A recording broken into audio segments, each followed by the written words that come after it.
All right, we're live, and we started a little bit early. We see there's a lot of people in the chat room already, so let's just go ahead and say hello to everybody. Good morning, good afternoon, good evening, wherever you are. Welcome to another episode of RJ's Lives. Oh, we just lost John. Okay, well, hopefully he'll return here in just a second. So thank you for being here, Matt and Patty and Tom. Hopefully, John will get his technical difficulties straightened out here pretty soon. So, how are you guys doing this fine Sunday? I'm all good. Good. Really Doing looking great. forward to interacting with our audience. Absolutely. So, let me tell you guys in the audience, if you guys have anything that you want to talk about, any questions you want to ask our panel, please chime in. You can do it early, and we can get that going. So we'll have some good topics to talk about. We'll do our best to manage the talk box.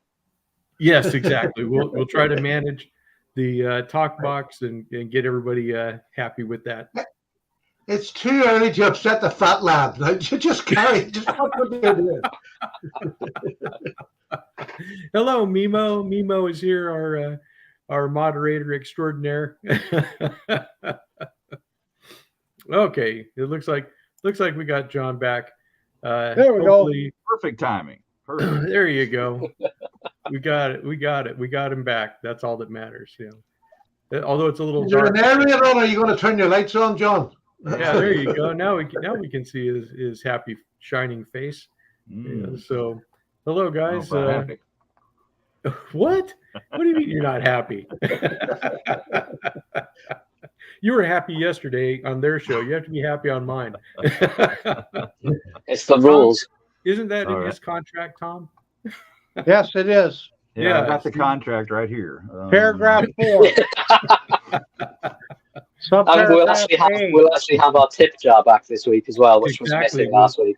Well, it was fortuitous that Tom was gone, so and so was Thrifty. So really, the tip jar it was like they canceled each other out.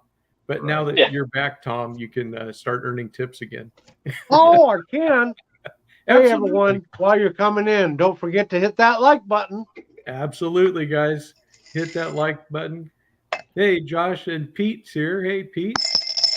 Hey, El Cap Addict. Enough. Enough. Oh, that's excellent. Jeroen says if you're happy and you know it, show your spay blades. I love Jerome. Let's talk about spay blades real quick. Goodbye. See you next week. I just want to let's go over it again. What is the big opposition to the spay blade? When it's opened out and you can see it. That's the worst bit about it. Well, what I'm getting is that it seems like it's the length that bothers people. It bothers people when it's in a trapper and they have the long spay. But if it's in a Stockman and it's a short spay, then it's okay. Does that seem to be the general consensus? It depends. For me, it's where it drops down just before it goes into the curve. If that drop down bit is long, nah. So I have to give you an example. So basically, it's the part on top that you don't like. Yeah. Wait, Matt, he's tricking you into showing spay blades. You know that. That's gone now. It's done forever. It's a trap. Forever. It's too late. Show us, Matt. Explain. This bit, this flat bit here. If it's really long, I don't like it. If it's straight like that and there's a little bit, I don't mind so much. Now, is it okay? And that's all I'll ever talk about on spay blades. I'm done forever. If you call it a reverse tanto, is it okay then? If you call it a reverse tanto and my eyes are closed, yes, it's fine. See, on the other hand, what Tom has is the complete opposite of what I was just talking about. So that one's okay? That one's acceptable? No, that one is a spoon. That's a spoon. Not a spay.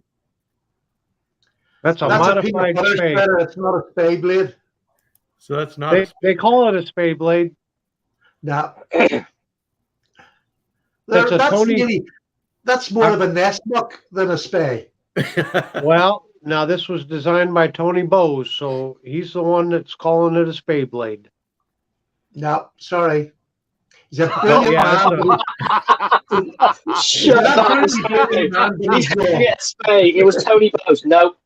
Send Patty. it back to the case. Get it straight back to case. They're wrong. yeah. Patty? Tony Bowes, he was just Tony an Bose. amateur. Yeah, he was Yeah. all right. I think we only done it part-time for a lot of years there. And cancelled. What the hell does he know, Patty? Just It's a little going bit. downhill Off to a- fast. Hey, everybody, hit that We're like off to a button. fast start. No, thank you, Tom. Okay, so I was going to show this knife since Richter is here. I've been putting some patina on this trapper, but here Why are you showing that one? there's a Get the clip point out. now there's nothing wrong with that one, but There's a lot wrong. this with one seems to be more acceptable. That's on a stock. Right. Hashtag get your clips out for the lads. So I don't know what's the main oppositions to this. I don't get it. RBA, it's simple. The spey blade is for a knife connoisseur, and the other one's just for them showy that. boys. Oh, here we There go. you go. Some nice patina on there. Man, There, there's there. I'm just going to go get my Leatherman and There you go. snap all the spade blades on my knives. There you go. Does this help out? That's much Matt? better. Here's Yeah, that's here's much the better. clip. And some nice patina on there also. So okay, so let's see here in the talk box. It looks like we have some. It says, "Oh, good question, Randy." So let me move this up. And what did Randy say? Oh yeah, Randy said the same thing. What about the 940? Do you accept the 940 as a That's a as a Tanto. spay? No, it's El Tanto. L Phoenix says the only thing worse than a spay blade is a dull spay blade, and I agree with that. So Rusty dull spade blade. Yeah.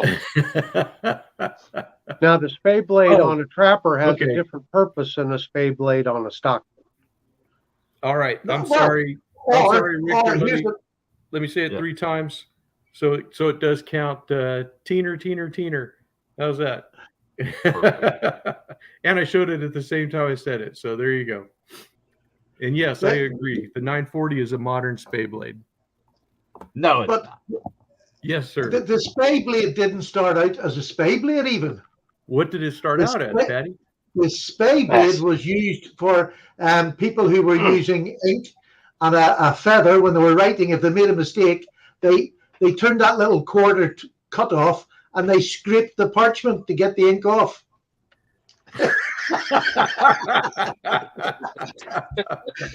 knew that that's card one was category coming. I can fit into. John, Well, at least am I we got this thing off to a good start. John, is that an implication that you don't eat Rocky Mountain oysters?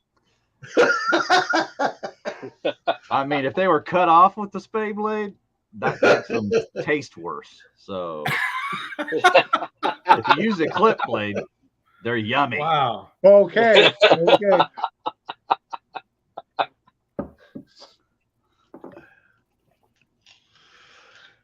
Am I missing something? I've been walking along the shores looking for them oysters for years, them Rocky Mountain oysters. Am I looking in the wrong place? Yeah, I think yes. you are. You have to be in the Rocky Mountains to find them. And the shoreline's definitely incorrect. Exactly. Those would be shoreline oysters that you're finding on the shoreline. As I said.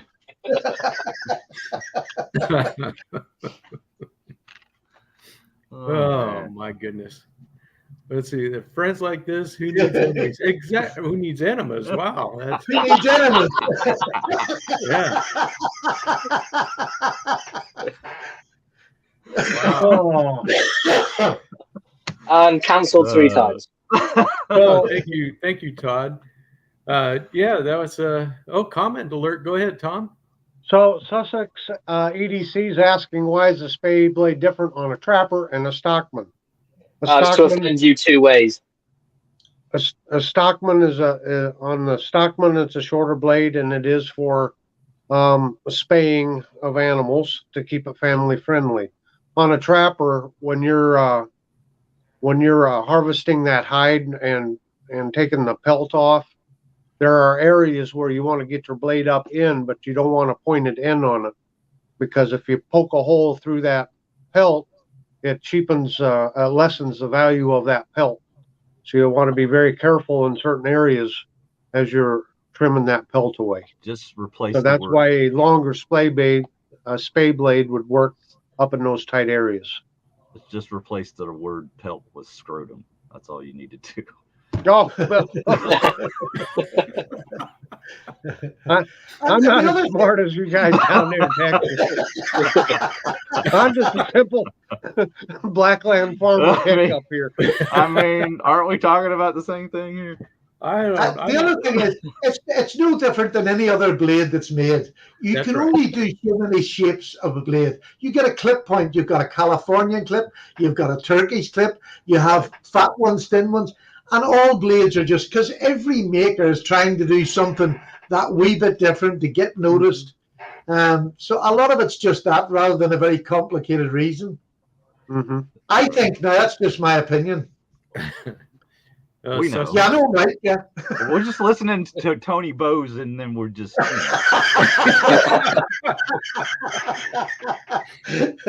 Yeah, Oh, I don't know what happened there. Yeah. We just humor you, Patty, but we listen. It wasn't to me, Tony. RJ. I was trying to keep it, in the lanes here. You've met John before, right? I appreciate that, Tom. You Look know at where you, the guardrails Gordon. He's are. lost his words, Okay. now. No, I'm ready. You just keep firing away, buddy. I'm loading that pistol right now. Yeah, Oh, he's got man. 3x5 cards in a stack and a Sharpie ready to go. Oh, I guess Has that's what anybody happens had when any you. new knives this week? yes, I Say it did. again. I did. Has 100%. anybody had new knives this week? Yeah, a few. I've had a pretty busy week this week for new knives. Okay, who wants to go first and show one? I'll let Get you him go, out, Matt. big boy. Let's see it, Matt. Go on then. Tom Okay. will enjoy this one. So I got the 371 Stockman Oh yeah. in the That's wood, nice. and like the thin finish on this one is brilliant. There's a little tiny bit of gap in, but I was very surprised when it arrived. Really nice action on it. Some reason the devil blade has got the best pull, which kind of makes me upset. But it's got a really nice blade set on it. It's the classic sort of Stockman. So a 420 J2, I believe it is. Is that right, John? J2? Yep. Is that it? 420 J something? 420 J2. That's the one. Yeah, that's one of the many I've had this week. I won't get them all out now. I'll save them throughout the night. But this is the first one I received this week. Yes.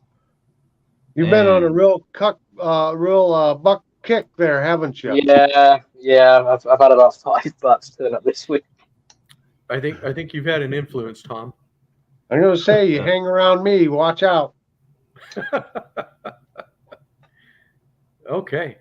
And if somebody John, else has got a buck. Yeah. Boring, I guess, because somebody already just showed this.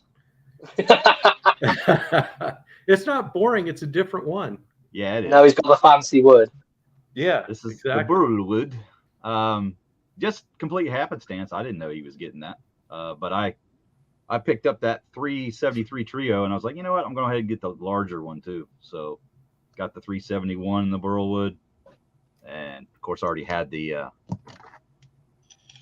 one from Walmart, the jig bone one. So now I've got two of them now, Tommy. So Very good. thank you so much for being an influencer.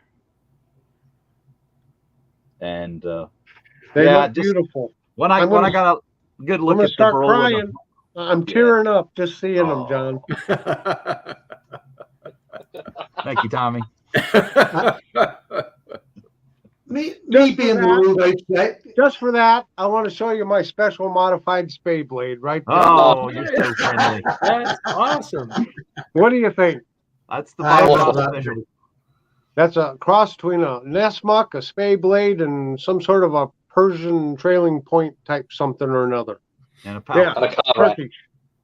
So just I for think, you, I think that John. one's a nest muck and a trapper walk into a bar or something like that.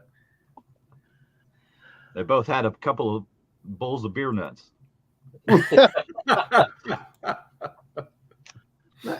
Oh boy, being that as I'm- story being could as I'm go downhill fast. being as I'm a foreigner, and just to show that this show's not rigged, I have a buck out tonight. There you Uh-oh. go. But this is an American-made buck. Absolutely. There you go. This is a true buck, you know. Oh, Right. goodness. That's right. None of this Hong Kong fooey here. This is definitely Oh, my. this Did is Tony a Boone tell you beautiful that? piece. This is a beautiful piece of American craftsmanship. And Absolutely. absolutely, look at the fit and finish on that. It is stunning. And that's I a 301 actually genuinely like this, and that's a to be honest, 301, right?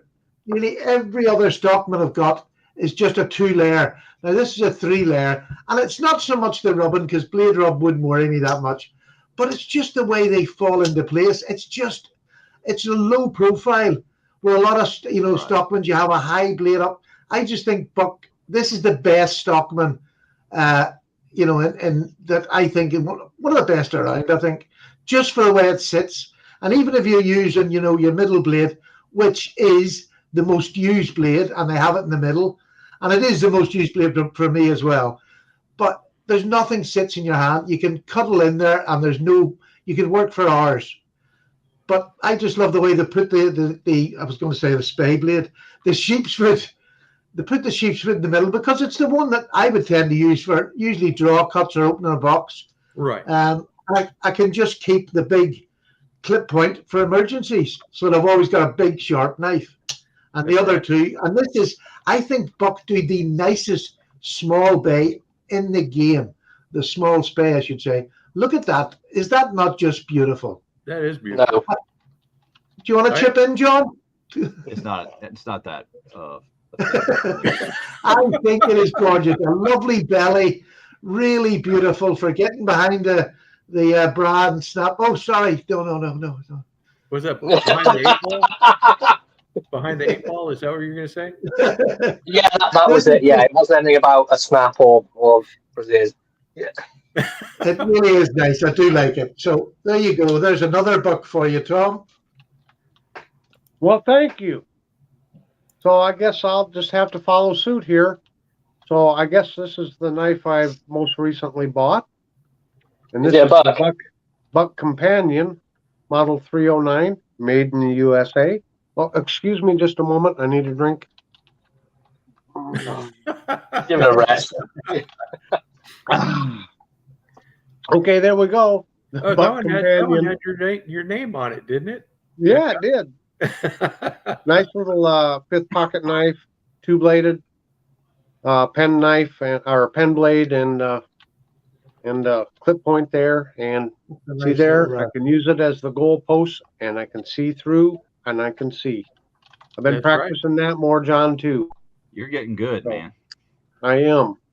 It just took a What little size practice. is that? 3 1/4?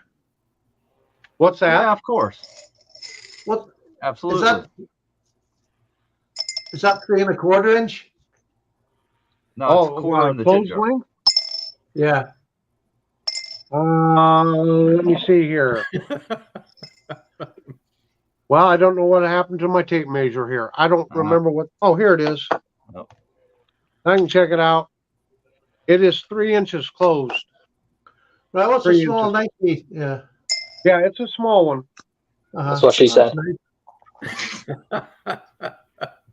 What was that, Slippy? No, nothing. I No, couldn't hear. What? canceled remarks. Yeah. Yeah, we don't want to start that. We're cancel culture has hit RJ Knives live. I've been canceled, RJ. Who's Multiple canceling times in the first 19 minutes. who? We have we have no cancel culture here. We just try to keep it family friendly. That's all. family friendly. Yeah, so I do have to show this because I didn't get a new knife, but I got my knife back from Buck. So since we're on a Buck kick, here is my 303 Cadet Stockman that came back, and they did a fantastic job. If you remember in the original, this sheep's foot blade, the tip was broken off of it, and this little small, it's more of a pen knife than a spay blade on the No, Cadet. it's a spey. You think it's a spay? It's got a little bit of Definitely. an angle, but it's but this blade was very chewed up, had a very super rough edge on it. So whoever had this knife before, because I bought it secondhand, these two blades were definitely abused, and the clip was pretty much in fine shape. But they took this and they cleaned it up just beautifully. I couldn't be happier. I've been carrying this last week, and that's why I kind of wanted to talk about Stockman's this week, because Stockman knives have been on my mind here for probably the last 2 weeks. And I knew that when John came back, this would be a subject he would be very happy to expound on. Sure. But this has just I been think they put a new sheep's foot on that. I think they did. I honestly do. I think they replaced the blade on it. Yeah, it looks like a full blade. Absolutely. It does not look like it was reprofiled at all. No. So, No. I couldn't be happier with Buck's, treatment of the knife and how it came back. It's just absolutely wonderful. And I think the 303 is a fantastic everyday carry. Like, you said, Patty, very low profile. You do have everybody's on their own spring. Just a really wonderful knife. I really like it a lot, and so we'll just keep that train going. Also, last week when Judd was on, I got to tell you, Patty, I did send Judd a message that I really enjoyed having him on, and just a fantastic chat with him. But I did get a report back from Ken's girls. They were very disappointed in our show last week. They said there was too much talk and not enough knives being shown. So I hope that we've already this week that we've shown lots of knives already, and we're going to continue to be back to normal this week. Go ahead, Tom, with a shameless plug. It's time for a shameless plug for RJ's Knives. Hey, everyone, if you haven't joined RJ's regiment yet, now is the time. And while you're joining RJ's regiment, make sure and visit his spring store where you can find fantastic personalized items such as water bottles, travel mugs, shirts, and hoodies, etc. And hey, don't forget, you can get a 20% discount on all Roper knives by shopping at AmericanBuffaloKnifeandTool.com and use promo code RJS to get your 20% discount. That concludes our shameless plug. Yep, and I got Question. a little more shameless. Is that written on the back of that card? I have a little more shameless plugging to do. If you guys didn't see all the way to the end of my Fixed Blade Friday, for members of the regiment, I'm going to start giving away one knife a month. It'll usually take place around the middle of the month, and that'll be for members of the regiment only. So if anybody wants to get in on that, now would be a good time to go ahead and join up, and we'll definitely get that going, and we'll start sending out some knives to you guys. So just finish off that shameless plug. So let's see here. We did have some questions in the audience, and let's see where there was that question. Where did it go? It goes from Sussex EDC. Matt, this is probably more to you. I don't have one, but he says he has yet to buy a buck. He likes that Saunter 250 that Slippy got, but he's also considering a burl canoe or a burl Stockman. What would you guys go for as your first buck? So I guess it depends what sort of pine you want, isn't it? Because the 250 Saunter is, well, it's a modern traditional, and then the canoe is just very traditional. What price was the saunter? It was 70, but then it was delivery from Lamnia in Finland. That's not a bad price. It looked like a nice knife now. No, yeah, it's a nice one. Little blade on it, but it's UK legal. It kind of reminds me a bit of a canoe as well, but you've got the ramp up here and there's a ramp here as well. Sort of. It's got that canoe-esque to it, especially when the blade's closed and it hides the tang. Yeah, I think a sunken tang is lovely. Yeah, but if it was me, I'd buy a canoe or even like a Stockman if it was my first buck.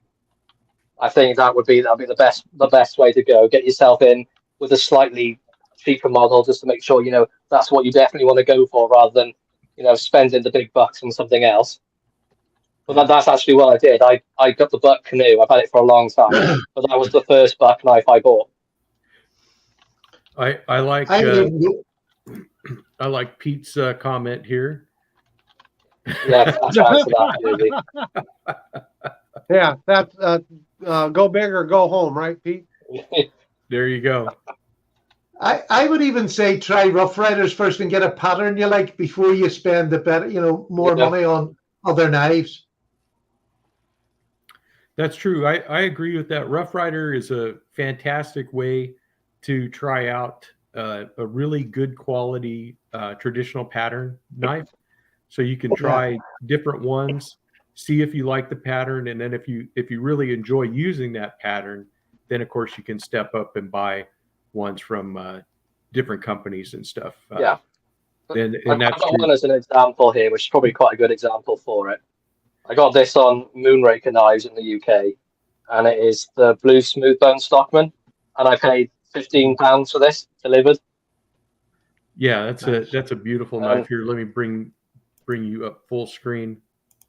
Is that the Masonic one? No, it's just the normal Blue Smoothbone. Quite dark on the front, but the back is where it is for me. That's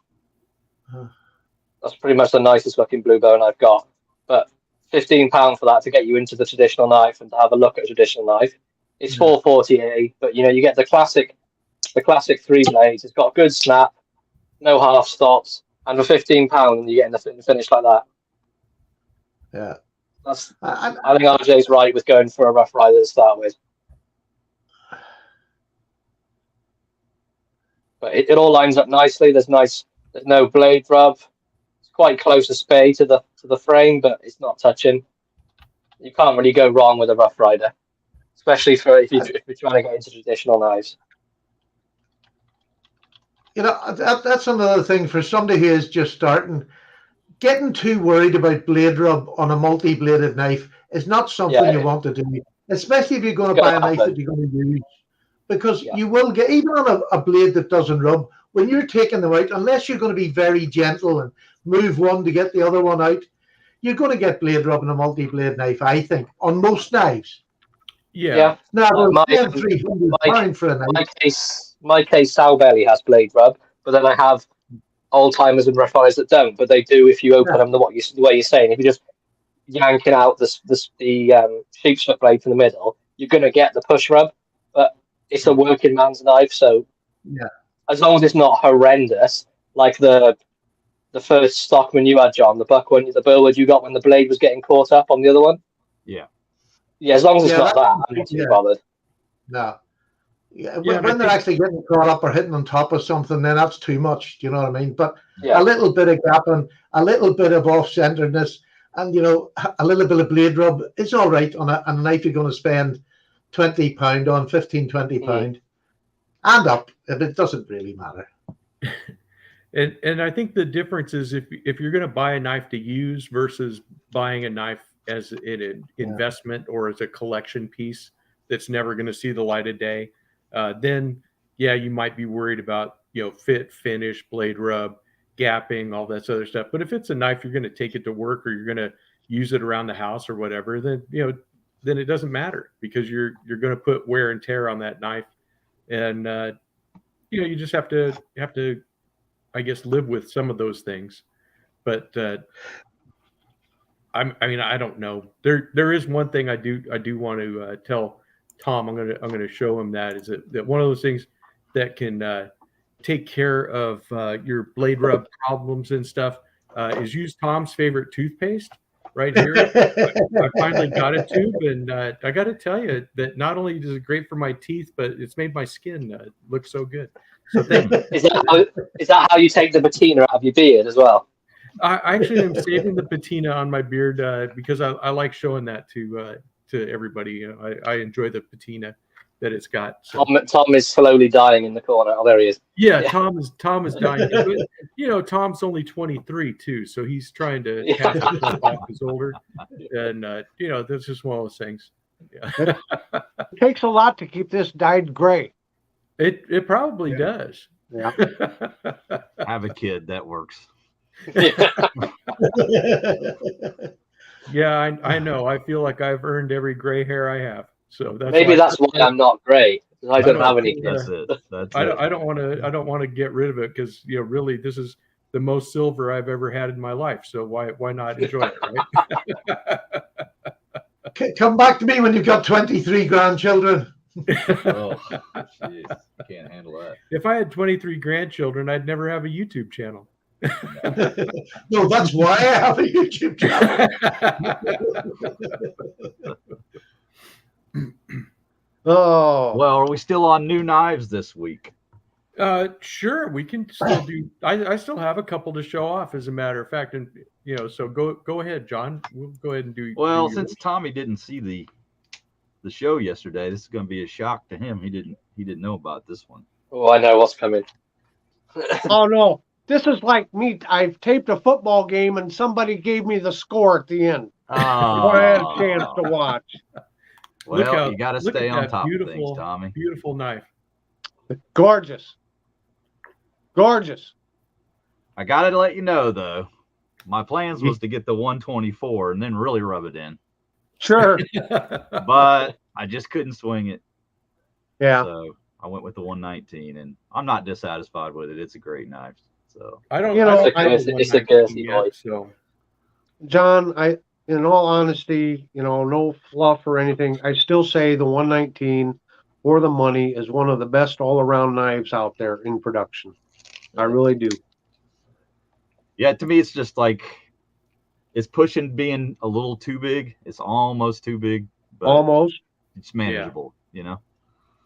But the 117, that's why I like the 117 also, because it's just that much smaller than the 119, but has the same feel to it, Right. and same blade and the fuller to it. And so yeah, they're both great knives. So yeah, it just gives me an excuse to go a little sport. smaller next time. there you go. Sorry about that, there's- Hercules. There's a lot of guys in my area that's you see them all the time wearing a 119 out here. You know, that's a very popular choice if people are going to carry a fixed blade on their belt. So I think the 102 is actually the way to go for a EDC knife, but that's just me. Yeah. Yeah. The other nice thing about the 119 is if you would happen to lose it, break it, whatever, all your big box stores still carry the 119. You can zip in somewhere and buy one, and you're back in business. You're not having to wait a few days. Right. So. Yeah, very popular. They make a ton of them. That's probably why they can price it where they do, because you kind of look at the price gap between the 124 and the 119. It's like, wow, right? Yeah, double. It's almost double, isn't it? Yeah. Well, more than double. Actually. To be honest, the only reason I want to buy a 124, and someday I hope to get one, but it's just going to be a showpiece or something to say, Yeah. Hey, look at me. myself a pirate or something, But in all practicality, I'm not going to be going out and really using it probably. So that's why I've held off on buying one. There's too many other bucks that I'd like to get first before I just get, a fantasy piece like that. Right. Yeah, you're just kind of filling out your Buck 100 series collection. Which I totally get that. Yeah. Speaking of the 100 series, this was the other knife that came back. Was that 113 Ranger Skinner, and they even fixed up the sheath. I mean, they conditioned it and cleaned it all up. So I thought that was really awesome.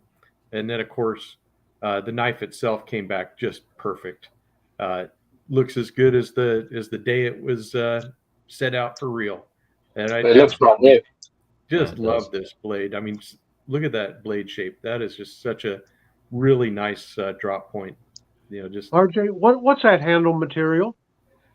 I believe it's Coco Bolo, but I could be wrong. But look at the grain in that. Yeah.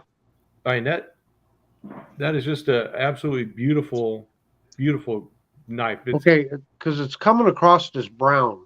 Oh, it is brown. Yeah. I was wondering if I don't think it's It's not ebony. It's not ebony. It's not diamond wood either. It looks like walnut almost in a way. It could be. I don't know. I didn't taste it, so I'm not quite sure which species. Well, and that's a good thing because it could cause cancer. That's true. That's true. In fact, I was going to talk to Tobias about that because don't lick your knives. I was going to talk to Tobias about that because he has Skip put knives in his mouth, and I was going to say, you know, Skip's got to be careful about that. Mm-hmm. And we have comments saying lick the wood, RJ. I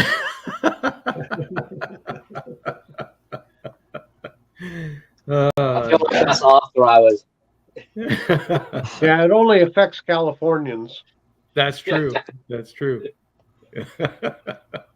So actually, I should send it to you to taste it, right, Tom? Right. I guess. Yeah, do that. Yeah, you're not going to get it back. Oh, you can see that brain just switch over. Yeah. Set yourself up for that one, RJ. Hey, everybody, you're all witness. RJ sent me that 113. He never said I had to send it back. Mimo said it's walnut. So you're correct there, Tom. So I guess I don't need to send it to you now. Mimo answered the question. I still need to lick it and see if it causes cancer in Iowa. Yeah, missing knife in Iowa. We'll have to put up posters on telephone poles. Have you seen this knife? On the milk jug. Last scene with man licking the handle. Yeah. Oh, we have a comment alert. What's the Jeroen says? Indeed, it is walnut. Okay, very good. Got it. Just put the knife up, the picture of the knife up beside the pictures of Tom on the lampposts. Right. Wanted. Last scene with this man. Yeah. Yeah. That was next. Handle may be slightly licked. Be careful. Well, by the time it gets here and by the time you go through all of that, the corn's going to be 4 or 5 foot tall. I'll head out into the cornfields, a child of the corn, and you'll never find me. Yeah, I saw that movie. I ain't going near them cornfields. We have a knife alert. Go ahead, Tom. Let's see what you got. How could I forget this? This is my newest knife. I've had it in my possession less than 24 hours. Yeah, I got a knife like that too. Do you? Yeah. I got myself a very nice 2-bladed Barlow, and it's an advertising knife. That is so cool. It is. It is absolutely gorgeous. And it's from a company here in Iowa, and one of my best admirers. I mean, this guy just goes on and on and on about my channel and how much he enjoys it. His name is John. He actually has a channel himself called Thrifty Kniffy. And Who is Thrifty Kniffy? Who's that? Good old TK sent me this knife. John, all kidding aside, thank you so much. This is absolutely gorgeous. This company started in like 1978. So I'm dating this knife, 1980s, maybe into the 90s. It's a Colonial. It looks like maybe the blade has been used to some because it's not super pointy. But then Colonial didn't always have the pointiest of blades. But look at the sharpening choils and everything on there. And that is very cool. These blades are in fantastic condition. And I just can't. I mean, that synthetic white. Yeah, it's really nice. It's like white bone almost. It has not, gotten grungy colored or anything like that. Yeah, There's no no cracks in it. discoloration or anything. It's still like bright white. It is. My guess was it was, something given out as a gift to the people that worked there at the Humboldt plant, Yeah, that could be. and they just never use it because it looks brand new. It looks like maybe there's some pocket wear because the printing's worn just slightly, not bad. Yeah. So maybe it got, a lot of pocket wear, but as far as blade use, I don't think. Yeah. If it was used at all, it was very, very tiny amount. But John, I can't thank you enough. This is very special, and I don't have a lot of Barlow pattern knives.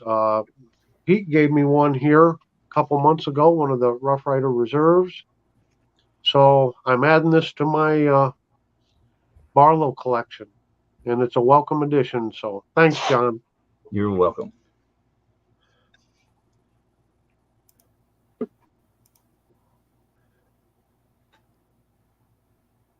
Yep, and I got a gift from John also,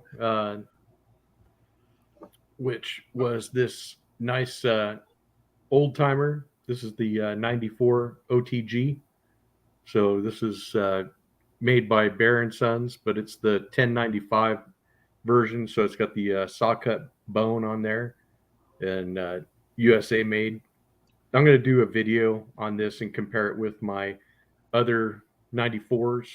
And you can see that this is a smaller size trapper compared to those. But here's the offending blade. That's why John sent it to me, so it had a decent home to go to. No. He said he could no longer handle having that in his collection. Just kidding. But no, it was a very nice knife. We did a little swap there, So I love the saw cut and that. Very much like the Queen. Yes, Yeah. very much like the Queen. Very much so. I'm going to show that this is a knife we got this week, and I was talking to you before it. I done a wee video during the week of this lovely old Boker Barlow I got. These are from the 60s to 70s. Matt was very helpful and found that out for me. So it's a little two-bladed Barlow. When it came to me, it was looking a bit less for wear. The little pen blade was sticking way above the handle. It needed a good clean out. It got a bath in mineral oil, which I copied from Tom. And I'll have to say it's still coming out of it, to be honest with you. And it's getting better and better as the days go on. It really is looking lovely. I even used some case paste on it and brought a little bit of it. It was a really well-used knife. And to be honest with you, I'm going to use it even as much. I've got a nice... I was supposed to leave the putting the edge on it and filing down the small pen blade so that it could sit right down into the handle. But I got too excited. I was just saying that my wife thought I was mad. I kept running in and saying, look at this, it's getting better, look at that. And I just got carried away. And at the end of it, I remembered I was supposed to do a video of me doing all the cleanup. So I apologize to anybody who'd watched that. But in saying that, I'm over the moon with it. Now, they just delving handles with a saw cut on them. But it just looks like a knife that's lived. And that's the joy of getting a second-hand knife. Oh, and yeah. It's the Sure. 493, I think it is, Boker Barlow. But I just love that on the bolsters. Yes. See that? Love that. And it's on both sides, which I really like. Yes, that totally makes that bolster. It's just fantastic, I have to say. I love it. Yeah. Lovely If knife. I found one of those in a secondhand store, I'd be over the moon. Well, no, it was actually, I done a swap for it. It was a boy on YouTube. I didn't know what he was on. Oh, I think it was on Instagram or Facebook. And I seen him on selling something. And I seen, he had these for trade. So I was just happened to be there at the right time and got this. We done a little trade. But it was about £60 worth. We both swapped about £60. Was maybe I don't think it was a little bit dear for it. Maybe some people wouldn't, but I just love it, I have to say. It's a 60-year-old knife, you know what I mean? Oh, yeah. Which is lovely. And it's taken an absolute... The old blades, if anybody doesn't know, the old... what's the blade called? Somebody help. Carbon, the old carbon blades, really, when they take an edge, they are just lethal. They just slice so lovely, so lovely. Yeah. The USA made old timer I've got took a wicked edge. It definitely is the older carbon steel. Yeah, very much. Yeah. There's something about it, and I think probably because it was a little bit more basic than even the modern carbon blades, but they just seem to have taken a gorgeous edge. So I'm really chuffed with that. Really, really happy with it. And it's funny, my wife was saying, all them expensive knives you got, and you get a little one second hand, and you're bouncing about here like a child. Uh-oh, we'll get another message. Well, we've got a whole bunch of people that have come in and started watching. Thank you, everybody, for joining us here today. Hey, let's help RJ out just a little bit. Please remember to hit that like button. Yep. Absolutely. Thank you, Tom. Okay. Who is next? All right. Then I guess it's me. I've been waiting for this one.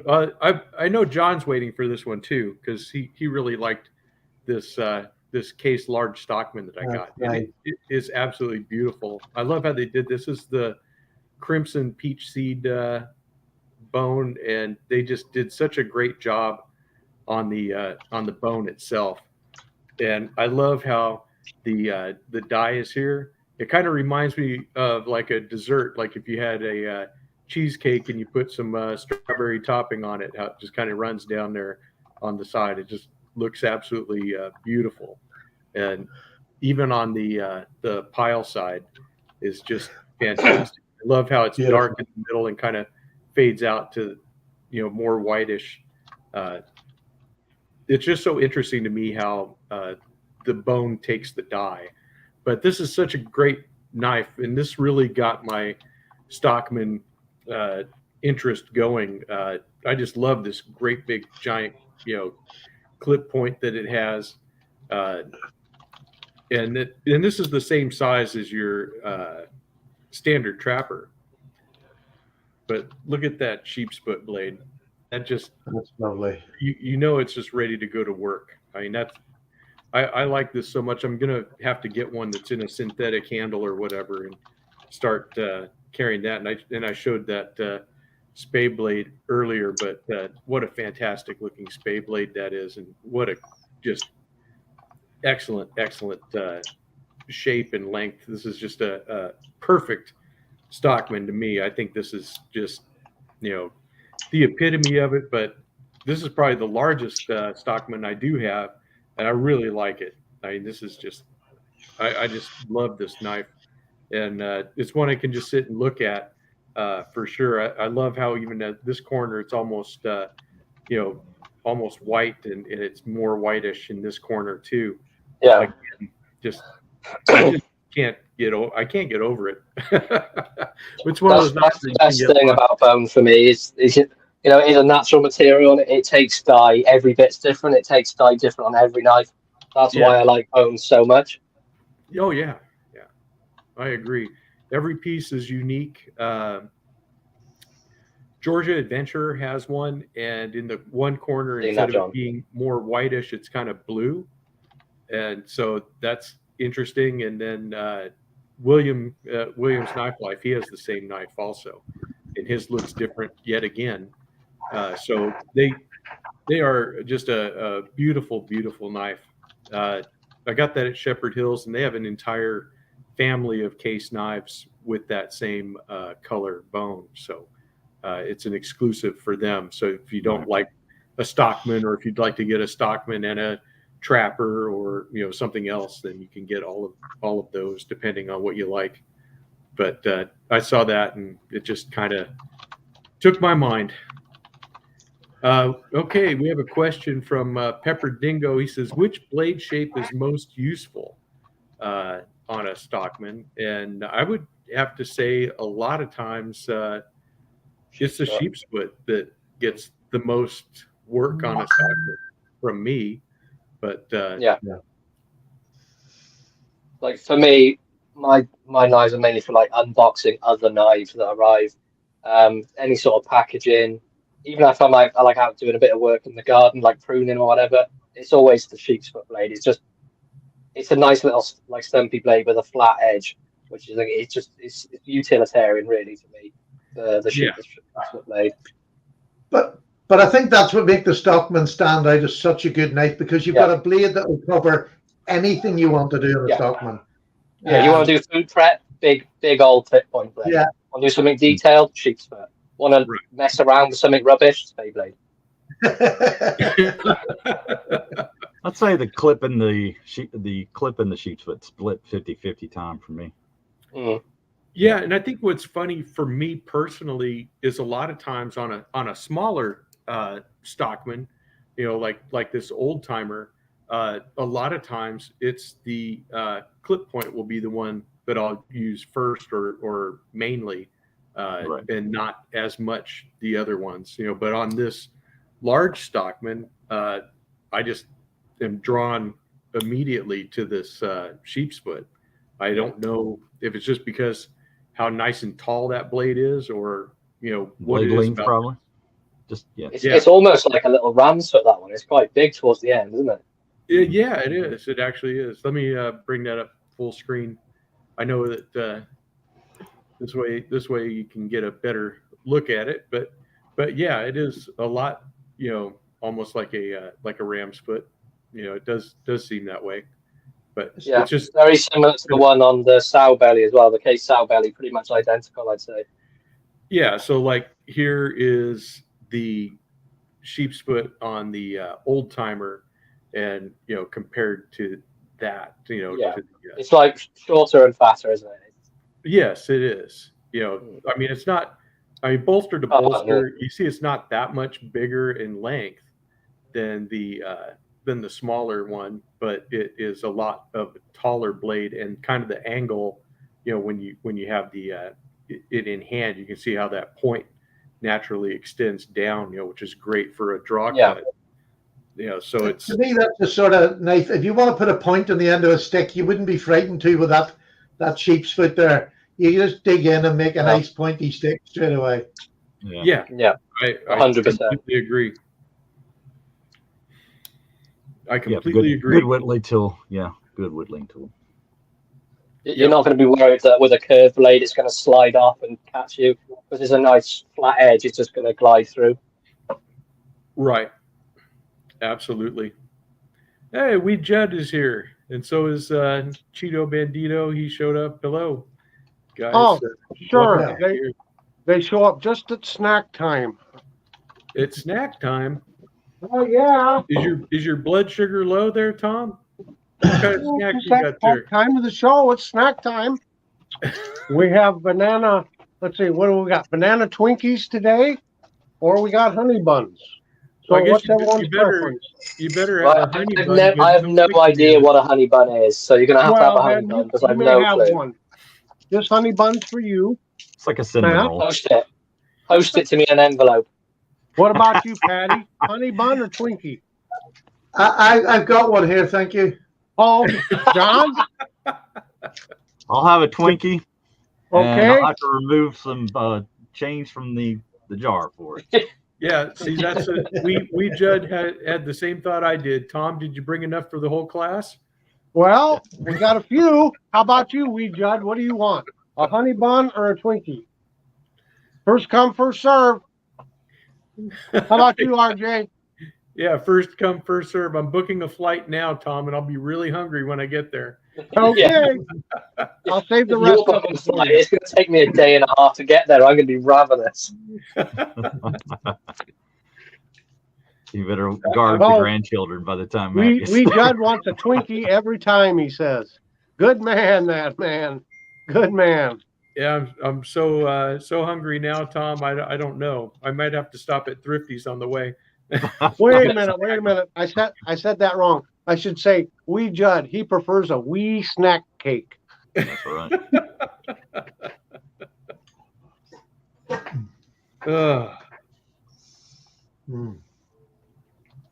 I didn't mean to kill the conversation, guys. You did. Absolutely. You did. So that's the live over. So we'll see you next week. Yeah, exactly. Everyone go get a snack now, and we'll see y'all in a few minutes. Can I do a shameless plug? Can I do a shameless plug for my wee podcast with me and Judd? Yes. Absolutely. Would you like to go full screen, Patty? Or are you good? How you No, are? no, I'm fine here. No, I'm Okay. fine. Okay. I scare myself when I get that close. Well, you'll scare probably everyone from your podcast too. But So this Tuesday night at 7:30 UK time, myself and wee Judd are interviewing a young lady called Beth, who is an apprentice knife maker with Ashley Harrison, who is my favorite custom knife maker in the UK. And I can't tell you how excited I am to get to speak to her. And I think if you can get along to it, I know in America it's a bit difficult at times, but if you can get along, please come. That's it. okay. Wow, So short and sweet. Just you like heard it, we just- did. As always. It's short and sweet, just like a Twinkie from Tom. Just-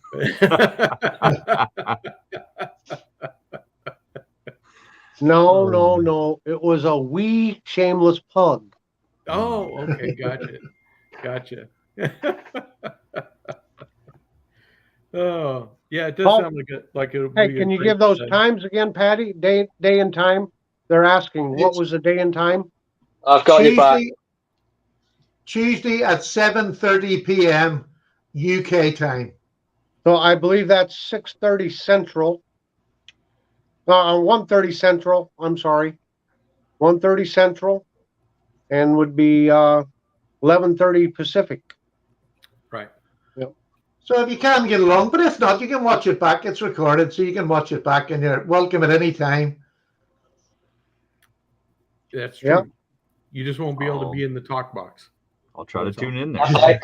I shall be in the talk box. Yes. Oh, Damn, I you're like not that. working that day.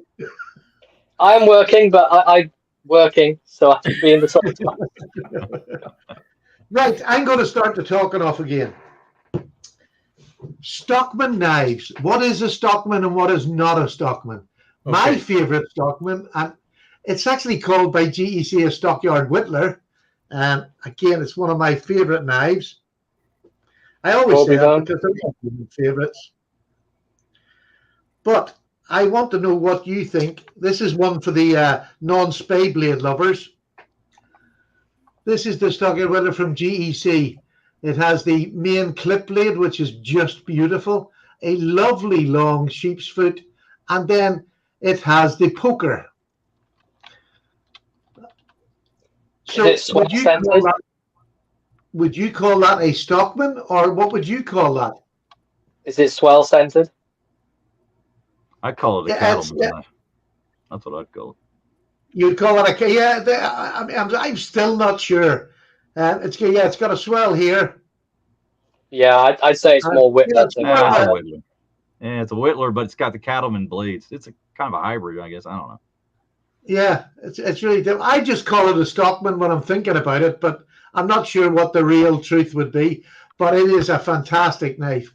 Like you were talking about the clip and the sheep's foot, having this is just an amazing tool for going into wood. It's lovely curve on it. If I can show you, there's a lovely curve, sharpened curve here, and this going through wood. Honestly, if you get an inch piece of wood, you can drill through it in literally a couple of seconds. It is fantastic. Super for leather. It is sharp at the tip. And that little curved blade goes right the way up. So it bites really quickly and cuts through. So I don't know if you ever get the chance to get one of these. I just think it is a super addition to my collection anyway. Yeah, I did kind of want to talk about that because any knife, when you talk about Stockmans, especially when they have different blade layouts and stuff, you're right. Is it still a Stockman? Is it not? Would you call it an improved Stockman or something different? Because they do that with the Trapper too. If they put a Warncliffe blade, then they call it an improved Trapper. So as far as that one, Patty, does it have the split spring? I mean, because that would make it a Whittler if it has the split spring. No, it's not got the split spring. No, I would call it modified cattleman's knife or something like that. Then probably. Yeah, I think cattleman would be the one that I would jump for, but they call it a Stockyard Whittler. That'll work. But I don't see it as a whittler, to be honest with you. Yeah, not yeah. And what would you say would be the proper definition of a cattleman's knife versus a Stockman? It's just that one blade from Oh. the punch to a spey blade. Just changing that over would make it that for me a cattleman's knife. Okay. Yeah, pretty much what Tom has there. Yeah, just making it equal ended like that. It's for me, a cattle knife is equal ended, Right. and Right. some say that the cattle knife came before the Stockman did. I don't know if that's true or not. I don't know which pattern came first, but they're both basically the same. The only, as far as your blade configurations, the only difference is a frame, being a cigar shaped or equal ended. Right. The other thing saying a cattleman, I'm not just being argumentative, Tom, but in my head, when I think of a cattleman's knife, I would think more of this knife for a cattleman's knife because they use leather a lot for the horses that they're on, for the packages they carry. And having that punch would be the ideal thing for either sewing leather or whatever. So I hear what you're saying. I absolutely I can see it. But I don't think there is anywhere that totally defines what the knife is.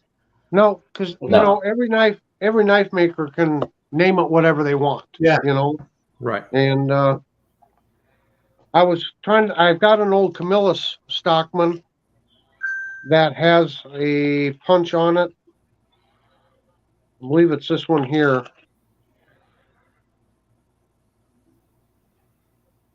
It's got a spiral punch to it. Yeah. No, this isn't the one. This has a punch to it. The spiral punch on the back. Spiral's only on one side, yeah. And somebody told me, I haven't verified it, I think Camillus patented this spiral punch sometime back in the 1930s, is what I was told. Right. Whether that's true or not, I don't know. But this what is this? This is a model 64 Junior Stockman. What material do you think? What material do you think that spiral would have been best used on? I'm sure just for leather. Right. Yeah. Because leather's not like wood, is it? It kind of wood will break apart. Leather sort of comes up in a strand. So you'd think it would follow the spiral. And it would help round your hole out. I would think would be the purpose of it. Yeah, that's what I would think. It would be brilliant. It would be brilliant for drywall. Yeah, that too. Yeah, but they didn't have it in 1930. Yeah, and when they came out with drywall. That's a whole different story. And a different type of Delrin, I guess it is on there. They called it K-bone or Camillus bone. It's synthetic. It was called K-bone. But if nothing else, the spiral adds to the attractiveness of it, even if it doesn't do anything. Yeah, right. It's unique, even as far as punches go. It's a unique punch. Yeah. I've never seen one like that before. I haven't either. I have an old sack copy sort of a knife, and it's got a punch. It's got a straight punch with a complete spiral. Right around the whole blade. Mm-hmm. And it's so useful when you want to put a plug in the wall or something. Again, when it was made, it's an old knife. I'm not going to hook for it to the back of one of them drawers. Yeah. Tom T here says spirals make it possible to create uniform holes in leather over and over again. So as I was saying, as it was drilling, as you're going down in there, it's going to round that hole out really good. Like punching a hole in your belt for, an extra belt loop or hole for, not a belt loop, but a hole for your belt. Yeah. Yeah.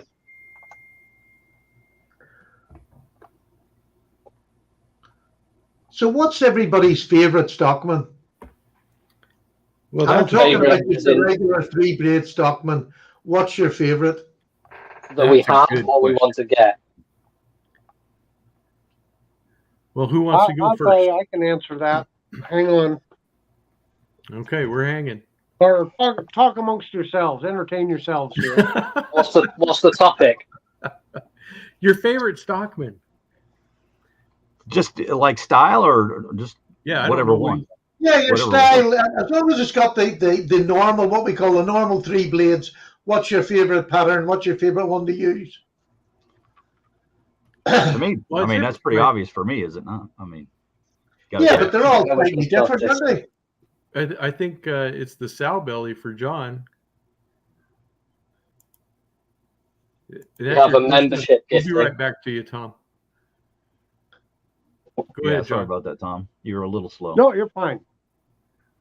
Yeah, just the That's shape. that's the OG, right? Yeah, I mean, you just pop that. Yeah, you pop that sucker open, you're ready to go. It's just the grip, Yeah. the shape, and the versatility, the looks, the availability.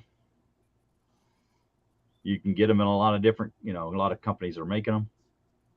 Case makes them. Rough Rider makes them. Roper made some. They did. Now they discontinued. You've got a lot of ones in historically speaking that were made. What's a good one? Like Bulldog brand from the old days, back before they were Yeah. bought out. Just all around, to me, the supreme Stockman. I do like the large ones too. We just showed the buck. Well, if it wasn't so dark in here, I could find it. Oh, I put it away. That seems more like a searchlight than an actual light. Oh, it's on the front of Tom's ship. I mean, but here we go. Just kind of like RJ. I think I probably gravitate to the sheep's foot a little more on the larger Stockman. Yeah. But I don't mind that shape either. It's just I feel like there's a little more grip and comfort on the sow belly. So just a little more comfortable, I think, the sow belly it is than a large one. So feel like you can just get a lot of work done with it. And I don't know. It's just to me, it's just a great EDC because the versatility, the comfort. You don't ever go, oh, that's not comfortable, and then want to put it down type thing when you're working. You know what I mean? Right. You can use it long term. So, I mean, I've broken down thousands and thousands of boxes with these. So, but I guess if I was being completely honest with the knife that I use the most, it wouldn't even be a Stockman. It would be one of those utility knives, the Stanley, that has the blade that goes in and out. Retractable blade. All right. If you're really going to be breaking down boxes for a long period of time, that's probably the best knife to use. I'm absolutely disgusted. I'm sorry. Well, I mean, it's not one I want to carry, though, Patty. That's the problem. A nice man using a Stanley knife is disgraceful. Yeah. In fact, I would get him off the show now, RJ. There's no place for him. There is no place for him. Wow. So quickly. Comment alert. Go ahead, Tom. Comment. Hey, El Phoenix gifted a membership to Randy's WSG. Nice. Thanks, El Phoenix.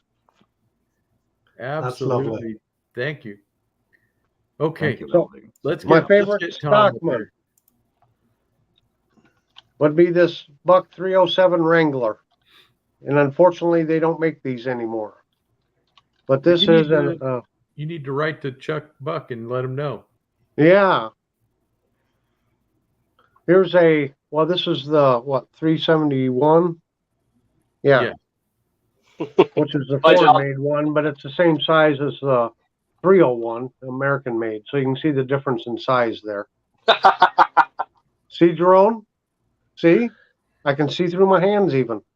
Well, as long as there's on each side for him to, sight through. But this Wrangler's a wonderful knife. Nice and big. Yes, it is. 4 fingers. Do you like your jeans like you like your Stockman?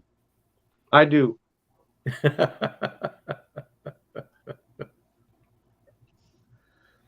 There's some get 'em done pants, aren't they? They are. They are. Get her done. Get her done. Well, I think, like I've said many, many times, my first true EDC was one of these guys, the 34 OT. That's right. So this is a American made one, and just it's been one of my constant companions. I probably have more variations of this particular knife than any of the others. But when I first started getting back into traditionals, one of the ones that I, very first purchases of a new Stockman was the Kershaw Brandywine, which I just really thought was very cool little knife with the G10 handles. And, it's got a pretty decent selection, really thin Turkish clip on that. But I liked how they did the not quite the pen blade, but it's not, it's just a very slight indentation there for the spey. So that's definitely one that I think that Matt would like, since it's not so bad, but decent shape. Yeah, no, that's an okay one. But I got to tell you that that Roper, the Ash Viper, definitely one of my favorite of the large Stockman patterns. And then, like I said, this new case 75 that I got, I definitely want to increase how many of these that I own. I really think this is just a fantastic knife. I couldn't be happier with it. And, I enjoy it a lot. So it's definitely a fun Stockman for me. Careful, RJ. I think that model of Stockman was a Tony Bowes design, and for some reason, he's not kind of welcome on this show for some reason amongst some of the panelists. I was going to say he's always welcome here from me. So, well, that's why I clarified amongst some of the panelists. Okay, all right. While we're on Tony Bowes, my favorite Stockman is a Tony Bowes. Very nice. That's the sow belly. Yes. And pretty much emulate whatever John said about it. It's a really comfortable pattern. Just the sow belly part of it fits right up in your hand, like in the palm of your hand, and you can work all day with a blade like this. But Can my you see why actual now we favorite, get along so well? Yeah, we get along very well. But my actual favorite Stockman is the USA made 8OT I managed to pick up, which I've had for a couple of weeks now. You see that the sheep's foot blade has been absolutely abused on it. Like it's almost curved over at the end, but it's got plenty of life left in it. Excellent snap in it still for an older knife. But that's my favorite Stockman. I was looking for so long to get a USA made old timer, and this one popped up on Etsy, and I overprayed for it, but I wanted it, so I just went for it.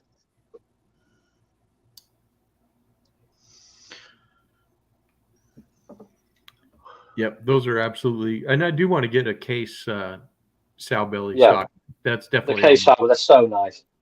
Yes, definitely on my list.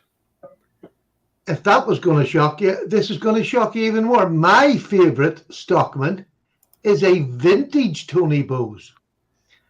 Hey, there you go. This is a beautiful Stockman, lovely bone, or bone stag, I should say. But I just love the blades on this. They are absolutely super.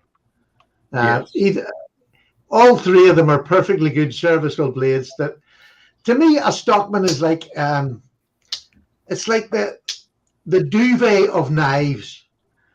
It just covers everything. If you go out with 3 blades on you, how many times in any given day are you going to dull 3 blades? And to me, it's security. This is a knife. If you think you're going to use a knife quite a lot, you have to have one of these in your pocket. It's just a perfect companion, and it covers all the jobs you'd ever need to do. By all means, carry another main blade, whatever you like, a locking knife or just a bigger slip joint. How But about a this is the Stanley one that's knife? going to save you. Can we carry a So, Stanley what- knife? Can we carry a Stanley knife and a Stockman? No, No. nobody is allowed a Stanley knife. What That's the about, law. what about a three-bladed Stanley knife? No, it's the law. No Stanley knives. Unless you can prove to me you can sharpen your Stanley knife, we're not even going to make a discussion. I can sharpen a Stanley knife. I'm interested in seeing that, No, that video because you. I've you never mentioned seen. that. I've never seen proof, so I don't believe it. You mentioned that in your video. I'll make a video just for you. I got a comment also. This is a while back when I was talking about utility knives. That there was a guy that he sharpens his utility knives with a pull-through sharpener. He said that's the only thing that a pull-through sharpener is good for is resharpening a razor blade. But we'll let you do the test on that, Patty. How's that? No. You need a Spyderco ceramic stone. It's the perfect one for sharpening a razor blade. It's just. Sorry to interrupt. But can we bring up Wee Judd's last comment on the screen so we can all read it together? I think we could. We can. I don't look at the top box. I don't like him. Who is he? He's I'm afraid you've been outed, Paddy. You've been outed by your own kind. I can't think of a reason why I like him. Jerome, I'm sure I believe you. Not like the rest of these Italians here. Can't believe what we're to say. There you go. A Stanley knife has its purposes. It does. It does. He's actually got one. He's been slating him for 20 minutes, and now he's got one in his hand. The folding one right there. That's it. It's got its purposes. It does. But to be a hypocrite.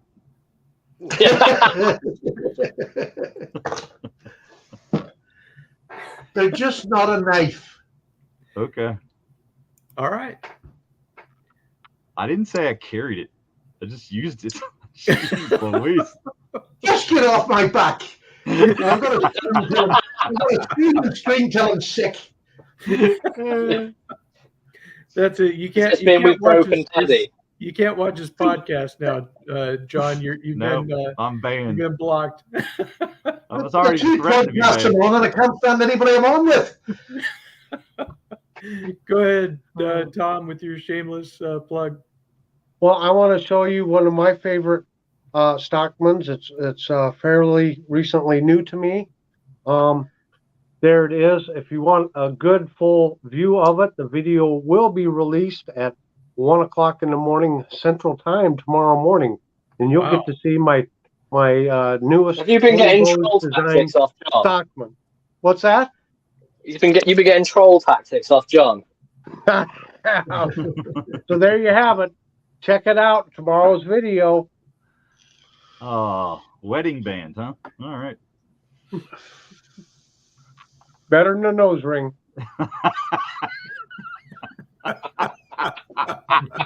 I don't know where that came from, but I don't either. Wow, we went from jewelry to body piercings. So there you go. Oh, Jeroen's got the comment of the day right here. So there you go. Jerome, you ordered them X-ray glasses out of the back of the comic book, didn't you? With the spirals.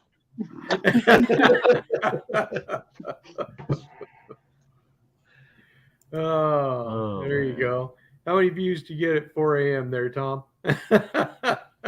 I'm kind of surprised sometimes. I'll have 15 to 20 views or so by 4. Yeah.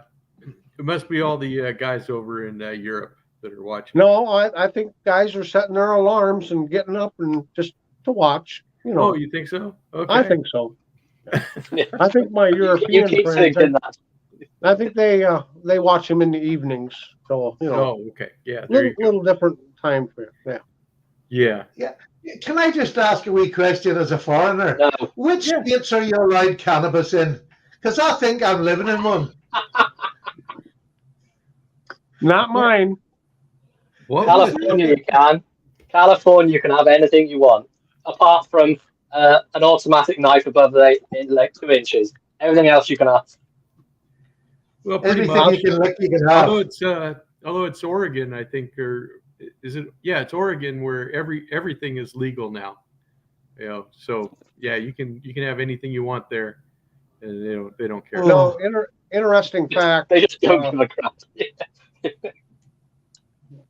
During World War II, Iowa kind of changed cash crops to hemp. Of course, hemp is cannabis without any THC in it, and it's due to the war effort. Industrial strength cannabis.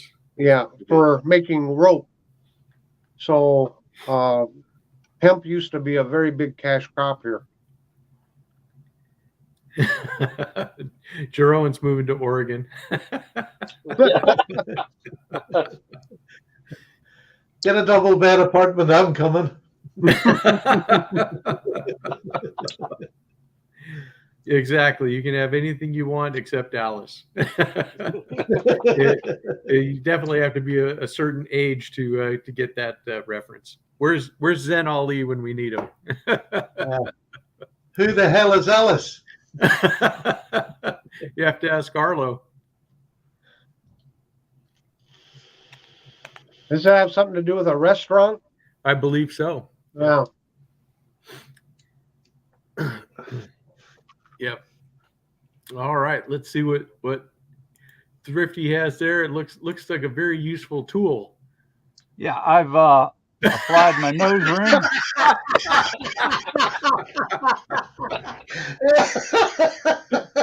Wow. All with Did you the apply it use with of your my Leatherman? beautiful Leatherman. RJ, oh, there it goes. RJ sent me this, and I didn't know The nose ring? No, Yes. Yes, sure. no, he sent the Leatherman Rev and the Supro. Two nice little utility tools, multi-tools. And I didn't really have a good one. I had a really cheap Ozark Trail one, so he was, I guess, had an abundance of other ones, so sent these along my way. So Yep. thank you, That's RJ. lovely, Appreciate that. You're very Really welcome. nice. You're very welcome, John. Yeah, you just can't beat a Leatherman. I'm sorry, it just can't beat them. Yeah, I do enjoy Leatherman. definitely want to see your reviews on those. Yeah, they're really cool. I like them. Took me a bit to figure out how to get those scissors to work on the Supro, but I got to figure it out. Oh, okay, good. Is that true? That you're having a midlife crisis there, John? Yeah, I had to apply the nose ring, and I've got Midlife. some new tattoos in the nether regions, and yeah. everything. Haven't you got to be like middle-aged to have a midlife? I thought John was past No. that. Well, true. I am calling BS Jerome- on that Jerome, tattoo comment. Because if looking at a spey blade makes you nervous, I can't imagine you letting someone with an actual needle gun going near your Right. nether regions. Yeah. You know, nose rings have a whole different meaning here in Iowa. Do they? Can someone Yeah, tell Jerome man. it's not the snoring he needs to watch if he's sleeping with me? You Yeah, it's when, I can cancel it's when, that. when the snoring stops, right? Oh, Yeah, when the It's silence comes into heavy breathing. nose rings are put in the noses of pigs so they don't root around. okay. Yeah, Yep. that's true. Yeah, I've gone out with a few of them. A Oh, few yeah, rootings. that's true. El Phoenix said that live that you had at 2 a.m. had some people watching. Yeah, Yeah. it was a good time, It was. wasn't it, John? Yeah, it was. Yeah. From You 2 to should- 2:05. we had God, a you great should have been time. there. I Well, I think wasn't my most lively that day. I but think yeah. John. What did you say? You were only About 37%. 37%. Yeah. Yeah, he's been licking hemp all day. Oh, Oh no. I was licking the wood on your handle there, RJ. You know that Maybe we should does not try sound again good. because Patty's That just died. sentence does not sound good at all. I was trying to phrase it the most appropriate way. Just there's no good way to say it. Let me tell you, you failed. Well, John's been trying to lick my wood. as RJ's producer, I must remind everybody we do have family-friendly content on this. I apologize. I Wow. think Patty's dead over there. I might have killed him. Why are you so red, Patty? No, I haven't been shouting up like that for years. I think we have content for the new Slippy show. Look, Yeah, it's look friendly- away, it's friendly look away, fire. girls, look away. Oh, dear. Oh, my muscles will be the sore. first one, and it's friendly fire. John to himself. So, If there's Oh, any is young, that- is if this there's going to any make young the children Matt and out there Slippy listening show? to this show, please tell your the Matt parents to and leave Slippy the room. Yeah. Oh my goodness. There's just no good way to say it, man. No, there's. Well, there's other ways to say it. Just don't. Yeah. Just don't say it.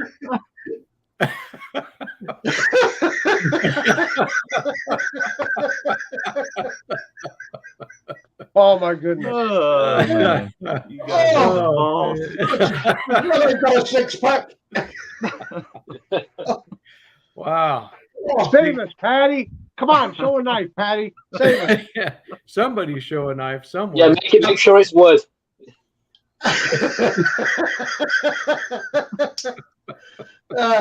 This is what I've been carrying, and I'm going to carry it for a full week, which is an old Spanish Navaja type knife. I've no idea what age it is, but it's not a high quality knife. It was totally blunt when I got it secondhand. I just loved the look of that blade, and I sharpened it up. I've done a wee video during the week. I sharpened it up. It's a very cheap carbon steel by the looks of it, really quite soft, but old carbon steel is different than just, it really is. I don't know what they've done different, but this little knife, it's 3 days since I sharpened it. I've been cutting up boxes, everything, and it is just like a razor still. Yeah. And yet it's not a great carbon steel. Whatever they've done with them, they just made them, whether it was the thinness. I mean, these blades for the older knives. It's like a mixture in it. It's the geometry plus the sort of softer carbon steel. I truly believe it is just a thin geometry, and just the way it comes down, it is just, honestly, I mean, that is as sharp as any modern knife I have in whatever material it is. Now, yes, it's not going to last as long, but I just want to prove to myself in this week that I'm going to use it for everything, and it's the only knife I'm using.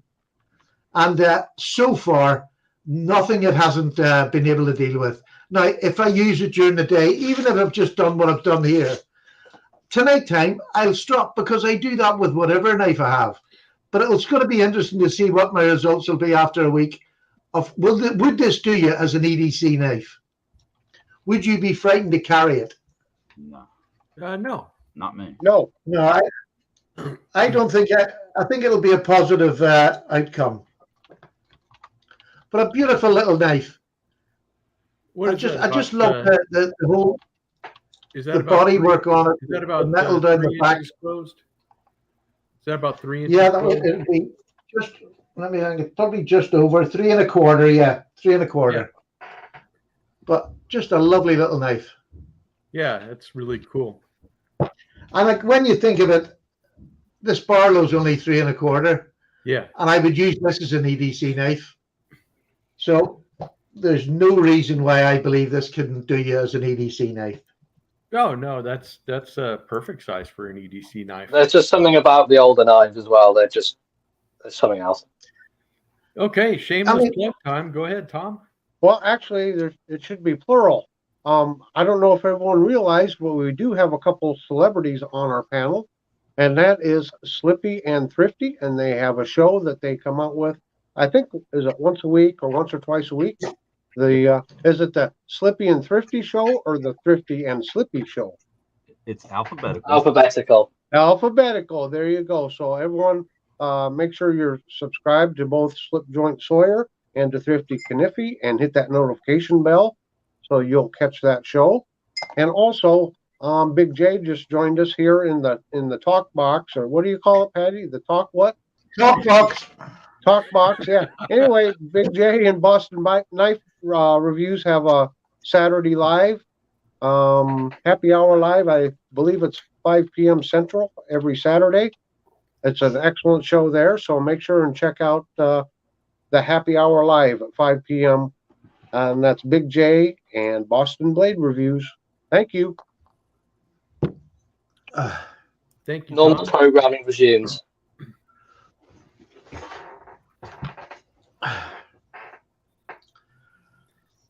Well, I guess I'll do One another more plug. Yeah. Hit let's that see like button. Yeah, let's bring that up so we can see that. Nice.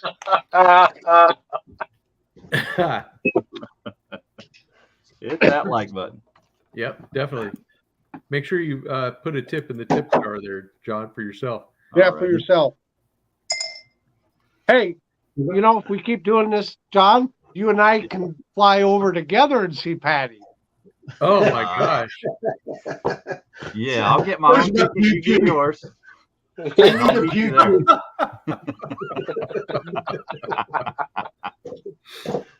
Oh, rough crowd today. I'm telling you. I'm kidding. Yeah, TK. I was got a the great major guest. airport right where I'm at here, so we can fly out of here. I'll Yeah. have you come down. You actually have an airport, huh? Puddle jumper Yeah. down here, and then we can go out of here. Yeah, they got electricity and everything down there. Yeah. I've heard about electricity. We've got drainage. We got it all. Sup, pump? Hey, Zen. How does that work out for you? Do you get that all fixed? The flooding? How does my drainage work? Yeah, the flooding. The basement. It has drained down. Okay. My basement is dry once again. Yes. Excellent. Although, He wears comfort pants for men. yeah, right. Yeah, Wrong kind of drainage. Wrong kind of drainage. I'm going to see if we can be a sponsor on RJ's Lives. Okay. Well, speaking of sponsors, I have another shameless plug.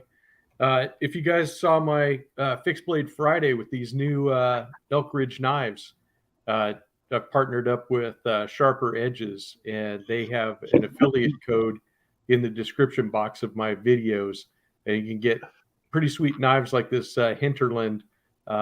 You get 10% off if you use that, and anything you buy there does help the channel. So if you guys are interested in these, really cool knives, and they got a bunch of knives on there, so it's more than just this one.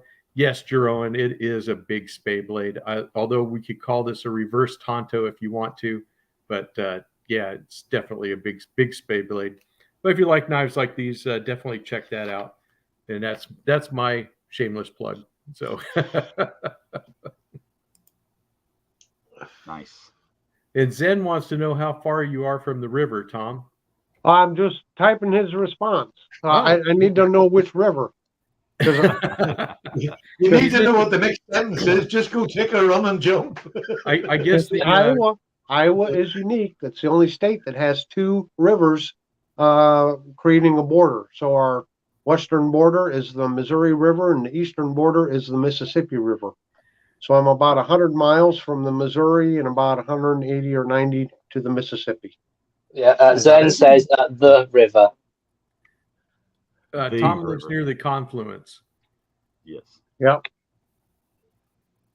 He's got to be talking about the Mississippi. He's a Georgia guy, right? So there you go. Yeah, probably. Yeah. Of course, I'm always close to Crimea River. You know. The way you guys beat up on me all the time. I get no respect, I tell you. No respect. You get tips. No one else gets tips on you. Exactly. You're the one that gets paid too. Nobody else gets paid. No, Sweet. talking about singing though, there's one song I can sing really well, and that's Okay. Far, Far Away, and the further away, the better. Right. Yes. Yeah, absolutely. I could bring on the Singing Bear if you want. We're good. I don't need another channel strike. there, Mr. Tom. Wonderful. Oh, I could bring on Mr. Wonderful.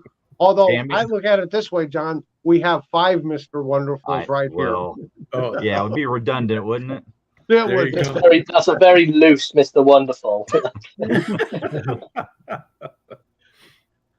We Yeah. just tell I've me got to a dry knife my coming eyes. in this week.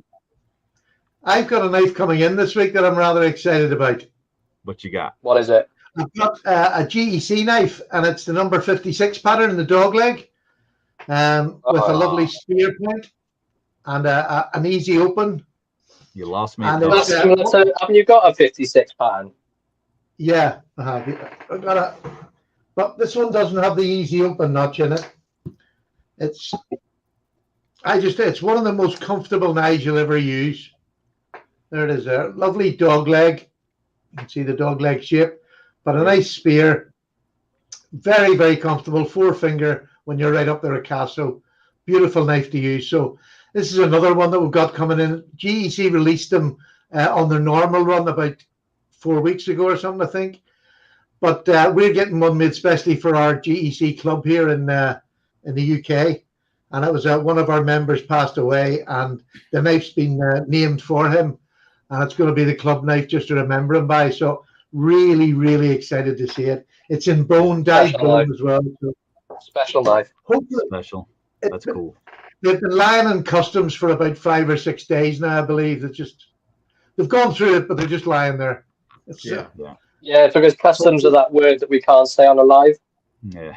Yeah, it is a family show after all. Yeah. Yeah.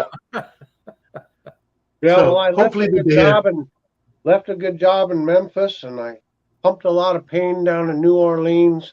Now I'm just a rolling down the river. Right. Now we got a You're strike, gonna miss Tom. Tina Now we Turner. have a strike. Thank you. At Medic! least I spoke it. I spoke it. I didn't try to sing it.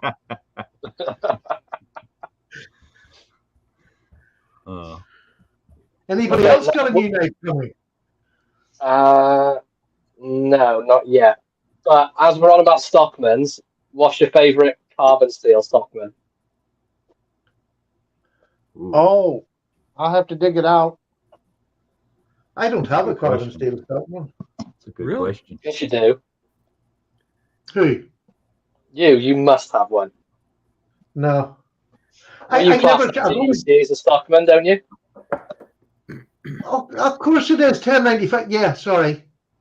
Complete. Duh. Yeah. Yeah. I got one. That's your favorite? Is the buck? It's my favorite by far. Okay. The buck is another favorite, but it's not up to that GEC. I mean, it is just a buck. Yeah, go ahead. As Tom comes to the screen. Go ahead, Tom. Save the show. There's You're carbon here for it. steel, my favorite. This was my grandfather's case medium Stockman right here. Oh, yeah. You win, Tom. Lovely knife. Yeah. That's a good choice. And Yeah. this was made, when was this? Based on the tang stamp made between 1940 and 1964. And the pattern is 6318. So, yep, that would have to be my favorite carbon steel Stockman. Yeah. but To have your grandfather's knife must be a beautiful thing to have. Yeah, I mean, Well, we were joking about crying a river, and when my aunt handed this to me last Thanksgiving, I was close to crying me a river. No kidding. Oh, yeah. For That sure. meant a lot. It really did. No doubt whatsoever. Yeah. I don't have many of my own childhood things, much less like things from my grandparents. You know, So that's I'm with you, Thrifty. I have nothing. Yeah, I don't even the have stuff I've got. Yeah, the stuff I got from my grandparents is I inherited like the bayonets I've shown before from my grandfather, things like that, but nothing, no pocket knives, nothing like that. Yeah. Okay, we got a Comment comment alert. Go ahead, Tom. Yeah, well, Judd has a question. Maybe you want to put it up there. It says, okay, so between all the budget Stockman brands, Rough Rider, Roper, Buck, Old Timer, which would you recommend? So take it away, panel. I say State your purpose, Judd. What's the purpose for it? Are you going to be using it to work? Is it going to be pretty? I think I would go with the Old Timer. Yeah, I think that all of them are worth it. I mean, I could show you, like, right now what I was going to answer the carbon steel one, but actually I have two of these Roper Chaparral series knives. This is in the green bone, and this one is in the red. Same blade configurations, 1065 carbon steel. You really can't go wrong with one of these Roper knives. They are very well built. They're inexpensive. You can use my code and get 20% off, which makes it even less expensive. So, and I don't get anything for you guys using that code, so just use it away. Roper was kind enough to provide that for the channel and for the viewers. But, something like this is going to be all day. I had showed the Ash Viper, again, 1065 carbon blades. This is just a large Stockman, versus this being a medium Stockman. To me, I think that they're probably the best budget brand going if you're looking for something like that. But that's my opinion, and that's where I'll leave that. And I'll see who's next. Yeah, if we're talking about budget, that's the exact knife I pulled out. So same Ash Viper. Ash Viper. Yeah, but you can also get it in, other handle material, Pit Viper as well. Like I say, just the budget giving you 1065 carbon blades and a new knife. Yeah, it's just almost unheard of. You don't get that from anybody for that kind of price. I mean, you're looking at like a $28 knife, something like that, maybe most. Yeah, if even that. And the other option I would probably go for if you're in the United States anyway is an older old timer. That way you can get your carbon blades. You're going to pay a little bit more for that, but if you can find a 34 OT, maybe a new old stock one even, right, you might pay say $60 for that, but that's a really, I think it's well worth it if you can get a really nice one. So between those two. I've got that old timer. It's the American made one, and I have to say the blades are just amazing. That's two carbon steel I have now. That's it. Yeah. That's it. They're gone from having none to now suddenly two. Yeah. Yep, and that's true, Zen. He sent me one of those, the Roper Rattler Muskrat, and if we weren't talking Stockman, I'd pull that one out. That's a really great knife also. I really do enjoy their Muskrat. Go ahead, Tom. Well, I'm going to sound like a broken record. Sorry. But Judd did answer up that I guess he wanted it for work.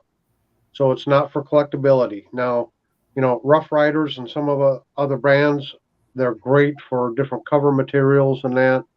Nothing wrong with that. But the reason I would still go with, this is the Chinese made Buck if we're talking budget. And I still go with that because of the third spring. And Patty touched on that earlier. Because of that third spring in there and Buck moving the sheep's foot to the center of the knife, that means that sheep's foot has its own spring on it. And you see that blade then is at a 90-degree angle, which is perfect for scoring. It's sandwiched in between the other two blades. It gives it a lot of strength on this end. And supposedly the reason Buck moved the sheep's foot to the middle is, again, Patty touched on it, they found this to be the most used blade on a Stockman knife. So if you're talking strictly for work, I still don't think you can, anything beats this Buck budget knife with the third spring to it. But is it carbon steel? No, this is stainless. It's 420 HC stainless. I was just, yeah. No, I'm sorry. It's not 420. It's probably 420 JM. If the ones that are J2, made yeah. over in China, J2. they don't use the standard buck steel. No. But the USA made bucks is the 420 HC with the Boss heat treat. But then there again, you're not talking budget now because that's going to run you $55, $60 or so. Uh-huh. Yeah, I think I paid about that for a second-hand one that I got. Yeah. Yeah, I was pretty lucky. I found that one, the American-made buck in a second-hand store, and like I said, it was $25, and then I sent it into Buck, and they fixed it up really nice. So now it's like brand new.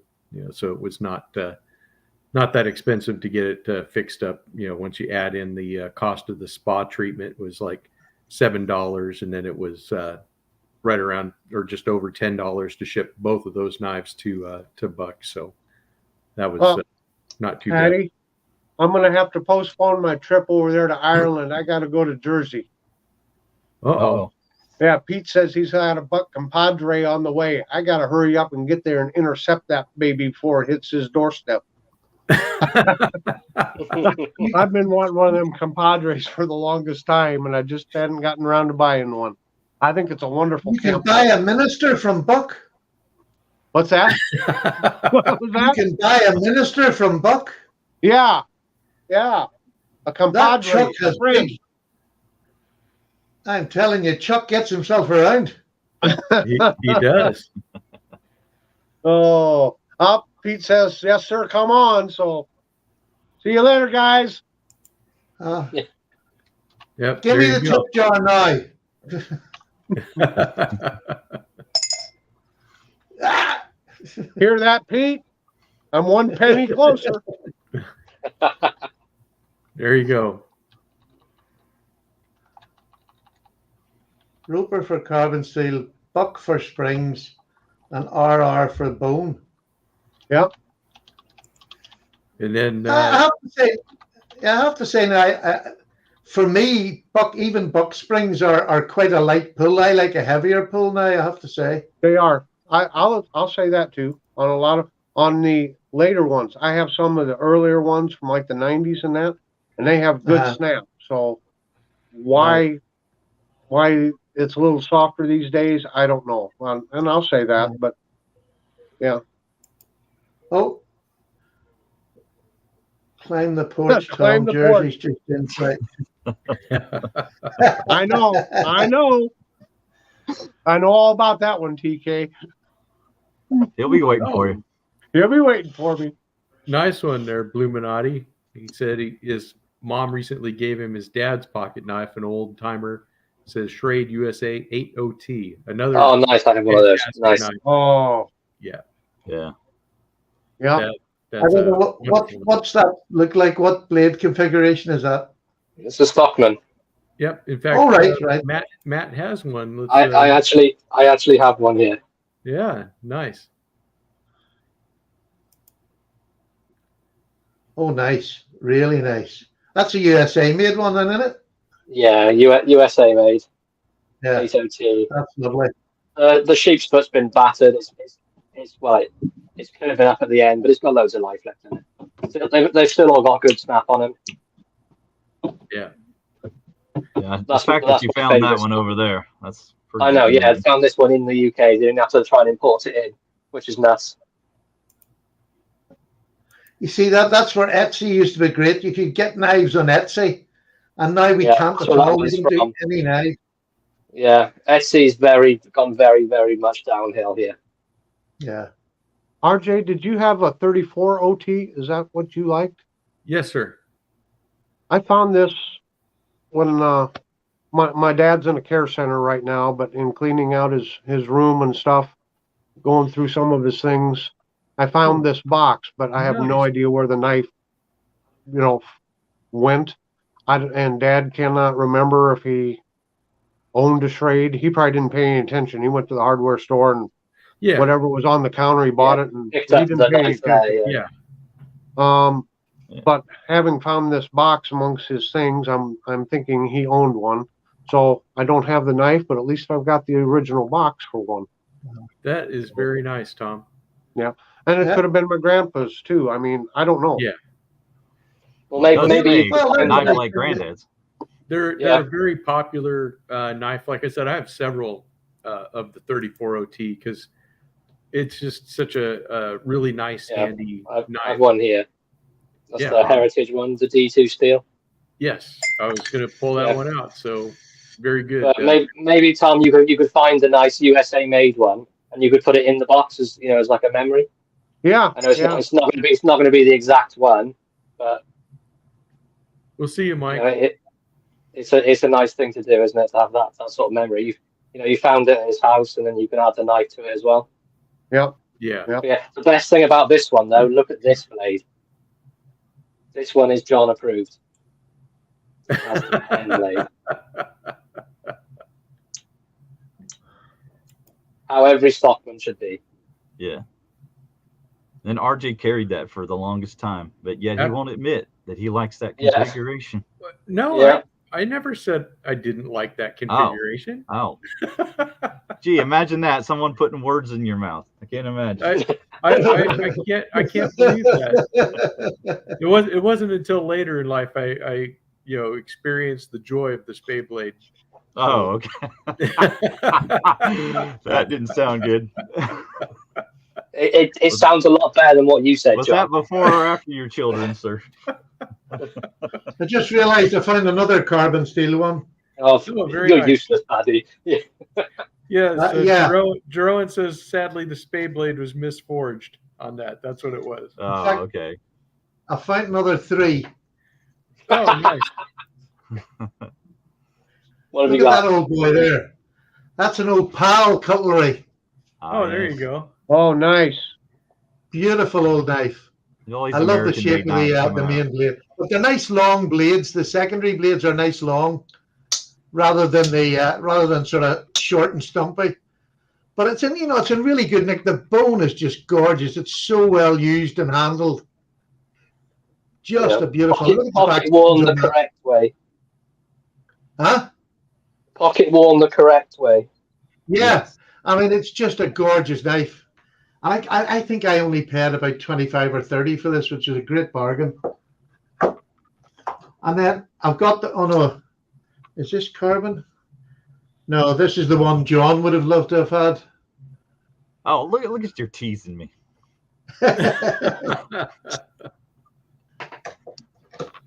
John, what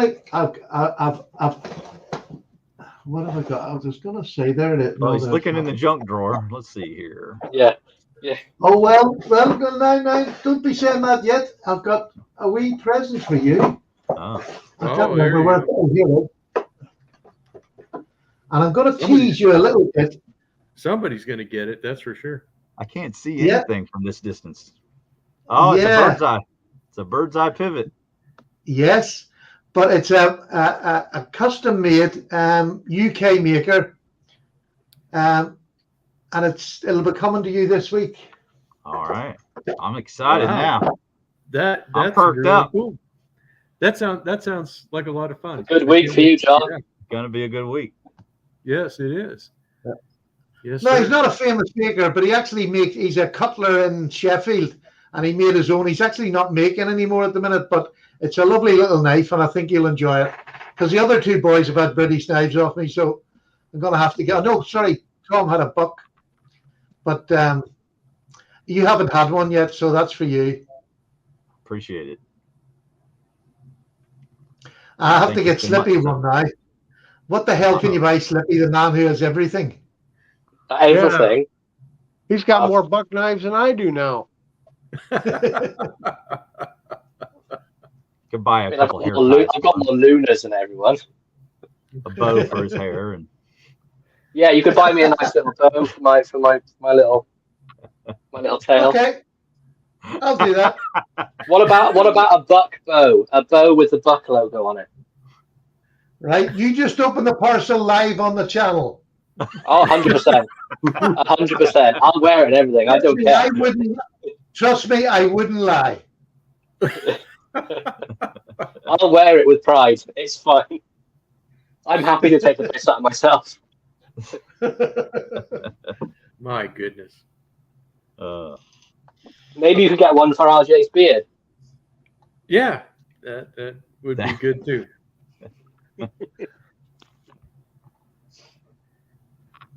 Well, let's save the show. I'll show a couple more Stockman. How's that? Oh, Yeah, let's get off the I love dodgy Tom's comments. got a knife out. Let's go to Tom.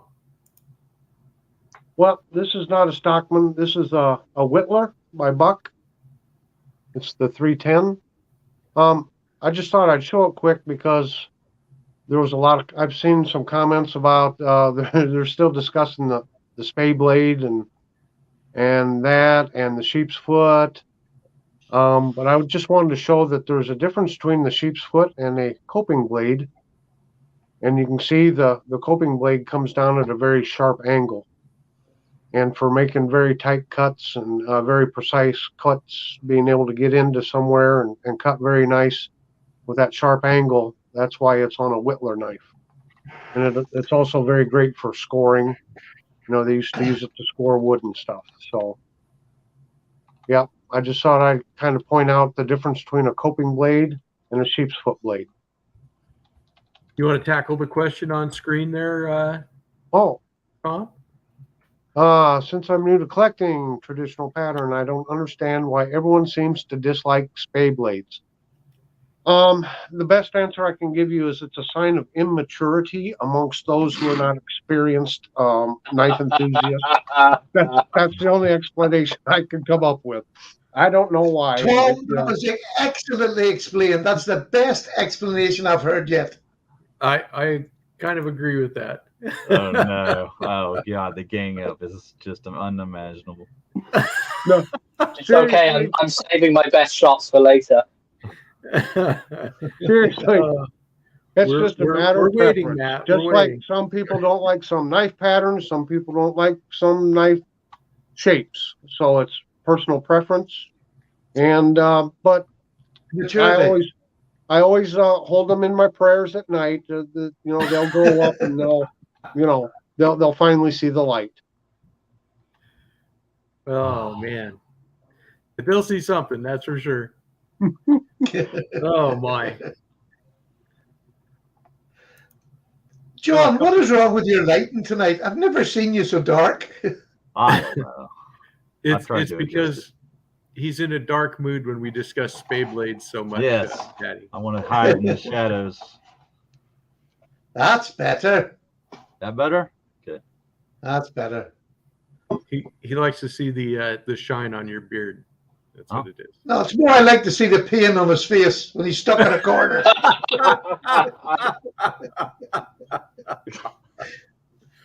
Oh, okay. My. Oh man, we're not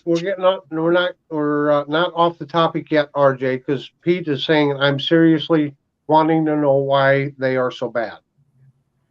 So what's so bad? Spey blades? The spey blades, and I'm just gonna stick with it. It's a matter of preference. Look at it is. It's a matter of preference. But look at here's a beautiful 18 pattern case with the Ichthus shield, the light blue ice. Just a really handy blade. And the spey blades, I don't know. It's just, either you like them or you don't. To me, they're just another blade. They're fine. You can use them for whatever. And on some Stockman, like here's the Uncle Henry. This is the 897, the larger Stockman that they have. Their spey is more, not as pronounced at the top, that little edge right there. But I don't know. I think it's just fine. You use whatever you like. You like whatever you like. Some people like them, some people don't. It's just, but I think everybody kind of agrees that the Stockman pattern is one of the most loved traditional patterns. Very handy pattern. If not the most. Yeah, whether you never unfold your spey blade or not, it's a great knife. That's for sure. But yeah, I think it just comes down to personal preference, and people are going to like what they like. I don't know whether you always liked the Stockman, but it's taken me probably about 2 years into getting back into traditionals till I'm only just now appreciating how good a knife it is and how I'm handy with it you really on that, is. Paddy. I've only maybe in the last 6 months really become sort of obsessed with the Stockman. I was always of the opinion that I don't like 3-bladed knife; it's too thick. No. And I was always, like Barlow, things like that. But now I've got a ridiculous amount of Stockmans, and I love them. I kind of started with a Stockman for my, in traditional knives, back when I was a teenager. So it goes back to a kind of a comfort thing of knowing what you know. But then I kind of ignored the Stockman for a long time because really when the wide world of traditional knives came upon me, and I really became a fan of jackknives and like the trapper pattern. It's just one of those things of I had so many other knives to explore, single bladed, double bladed. That the 3-bladed ones kind of sat towards the back, and it's only recently that I've kind of looked at them again and said, I really do like the Stockmans, and I do have a bunch of them around. It's just not as many as the other traditionals at this point in my collecting, but I don't know. They're just great knives. They really are. Definitely. Yeah, I think I could be in my sort of youth. Man. In my youth, Jerome summed it all up. Jerome, he is right on the money. Thanks, Jerome. Yeah. In I my can't youth, read what he's put. For some reason, it's all like asterisked out what Jerome's put. I can't read it. Your English fails you. Would it be better if it was in Welsh? Honestly, I think it'd be better if it was in like Swahili. There you go, Big J. This is for you. I fell in love with the 75 pattern myself. I think excellent. I definitely want to get some more of those. Let's see what you got there, John. I'm just admiring my spey blade. I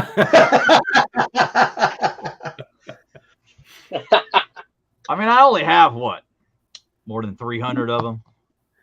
I think people hear us joke around. They take it seriously. Seriously, the only spey blade, seriously, if I'm speaking seriously, the only spey blades I don't like are the longer ones that are on like the trappers.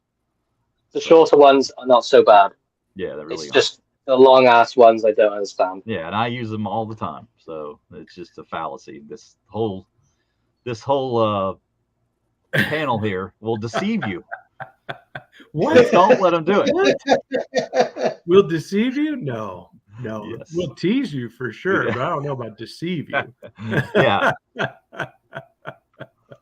The uninitiated. So Matt says he doesn't understand the long ass blades, but really, when you think about it, it's just think of this part as just being it's just straight, kind of like on a Warncliffe. So if you were cutting something right there, but then you have this part that's not as it's just the final 8 that's really offensive to me. Like the other 7/8 of it are fine. So just this much of the blade. Yeah, you got it. Yeah, just a little bit at the end. To put it another way, just the tip. Is that just the tip? Yeah, that's what I thought. And there you go, Big J. Here's that 75. This is my first 75, not my last. Beautiful knife. I absolutely love this thing, and definitely going to get some more. And it's the same size as the trapper, and it's not any thicker than the standard trapper either. 2-layer knife, just absolutely fantastic. Does Buck make a belt sheath for that knife? This is a case knife. They do Case. They do make an open top. There is an open top leather belt sheath you can get for it. Right, there you go. If you Jerome, this is for Jerome for his sensible and perfect argument. Yes.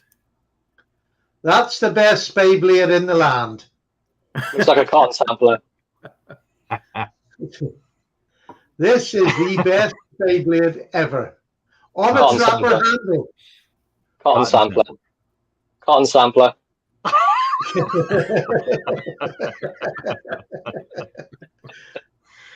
I'm gonna poke him with that dull blade. The tip of it, anyway. There's no tip. Let me stab you with a spoon. Yeah, that's not bad. Is that an Thank Ashley? you, Jerome. That's an Ashley, right? Yeah, that's an Ashley. Yeah. Go ahead, Tom. Do you want to plug your hit the like Sure. button? I just want to remind everybody, if you've just joined us, to please remember to hit that like button. And also, if you're not a member of RJ's regiment, you are really missing out. You need to become a member of RJ's regiment because he has an announcement of what's going to be coming available for members of the regiment, and I'll let him speak to that when I'm done. But also, RJ has a spring store. You can find it down there in the description box. You can buy water bottles, travel mugs, shirts, and hoodies with the RJ's Knives logo on it. And he also has a link for a 20% discount on Roper knives at American Buffalo Knife and Tool. And he also has one other. You're distracting me, John. I was right. Oh, man.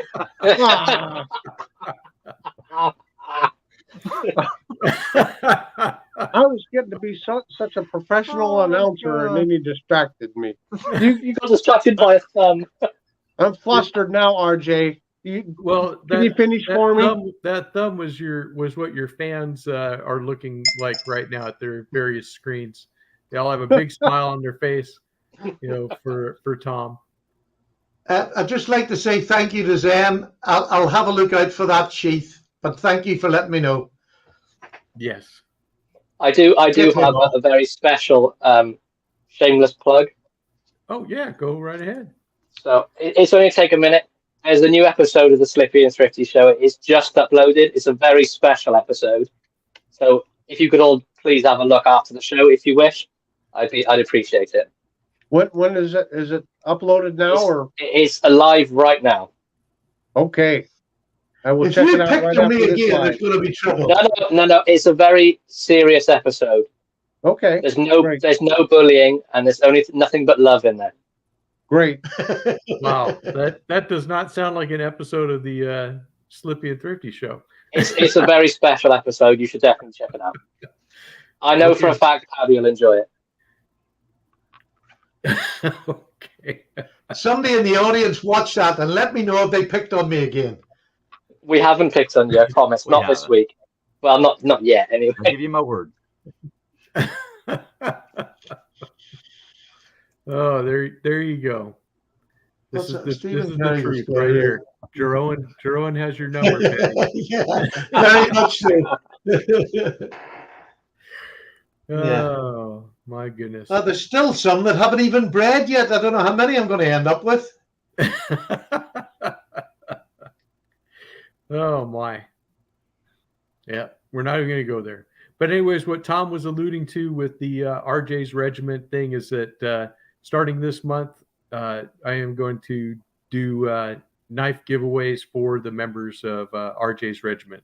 So if you'd like to be entered in that, now's a great time to join up, and you should have a great chance of winning some nice knives since it'll be a smaller pool of people. So go ahead and do that if you would like to join in on that. Oh, nice. He's got a tuxedo on. Wow. Is that a Band-Aid tuxedo, or is that that's one classy classy guy there. It's an egg cut. Upscale thumb. What's the thumb's name? Let's call him Randy. Let's call him Randy. Well, if it's Randy, doesn't he need like an evil grin and a big knife in his hand? Oh yeah, I forgot he's. No, it's not the real Andy. Tom Thumb makes a lot of sense, though. I will say. Tom Thumb. Yep. Maybe we could ask the talk box to name him. That would be good. Any names for John's thumb? Put them I've got one. in the comments section. Eddie the Egg. No, I like Stephen. Yeah, so does Thrifty. When are we going to arrange that spooning we were planning out? Say what? No, You wanted a wee cuddle earlier, remember? Oh, man. Hey, who the hell's he talking to now? Wow, Sorry. I was How like, Yeah. quickly he forgets. we've taken a dreadful turn here, boys. Be Wee right Judd, back. Never. He Wee forgets. Judd, are you still in the talk box there? Yes. What's the difference still there? between a wee cuddle and a cuddle? I need to know the difference, Wee Judd. Just means you've never been cuddled, Judd. Oh man. There you go. Oh, Zen, Pokey. Zen says you can call him Pokey. That's right, Pokey. Jerwin says if you don't love spay blades, his name will be Scarface.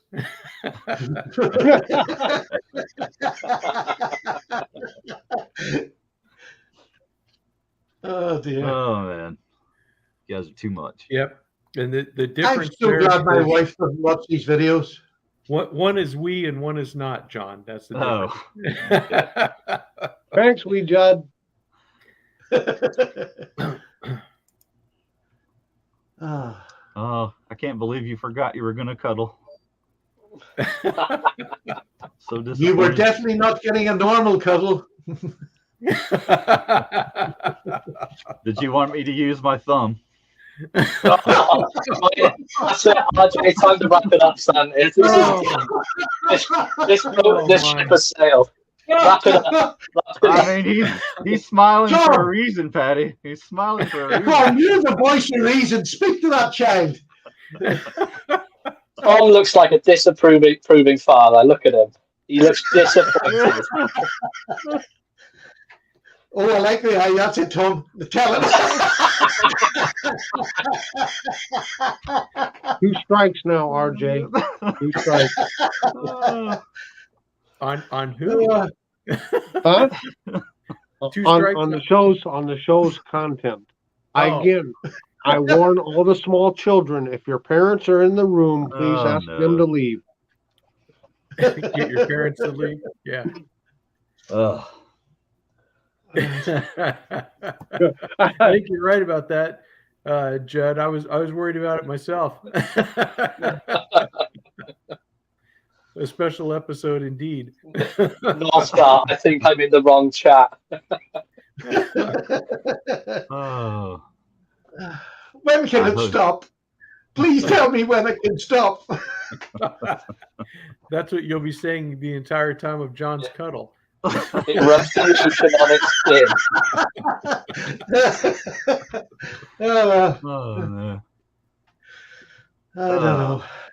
Does anyone want to see a weird Stockman style knife? Please. Yes, let's look at a knife. Please. We should probably do that. Yeah, I think we could. Okay. So this is called a rail splitter pattern.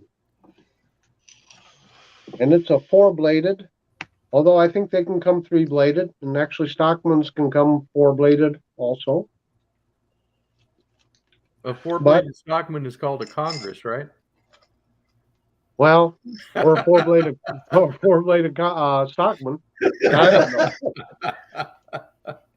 know. This knife is kind of an anomaly, anyway, the way Colt made them. I think the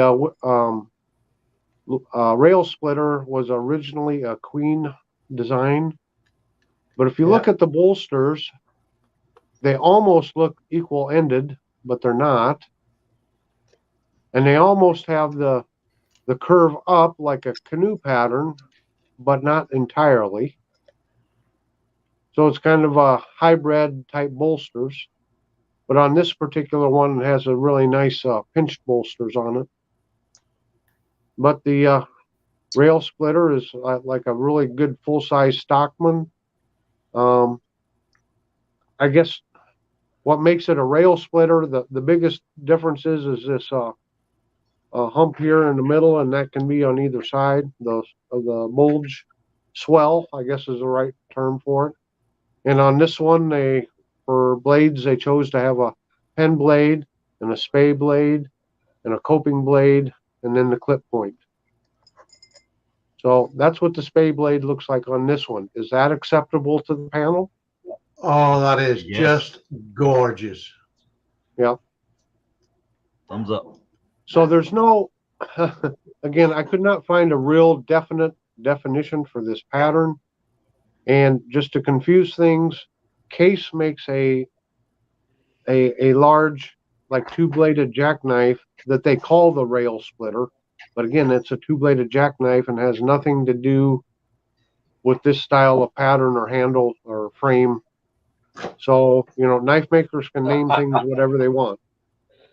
So, PK, Yes.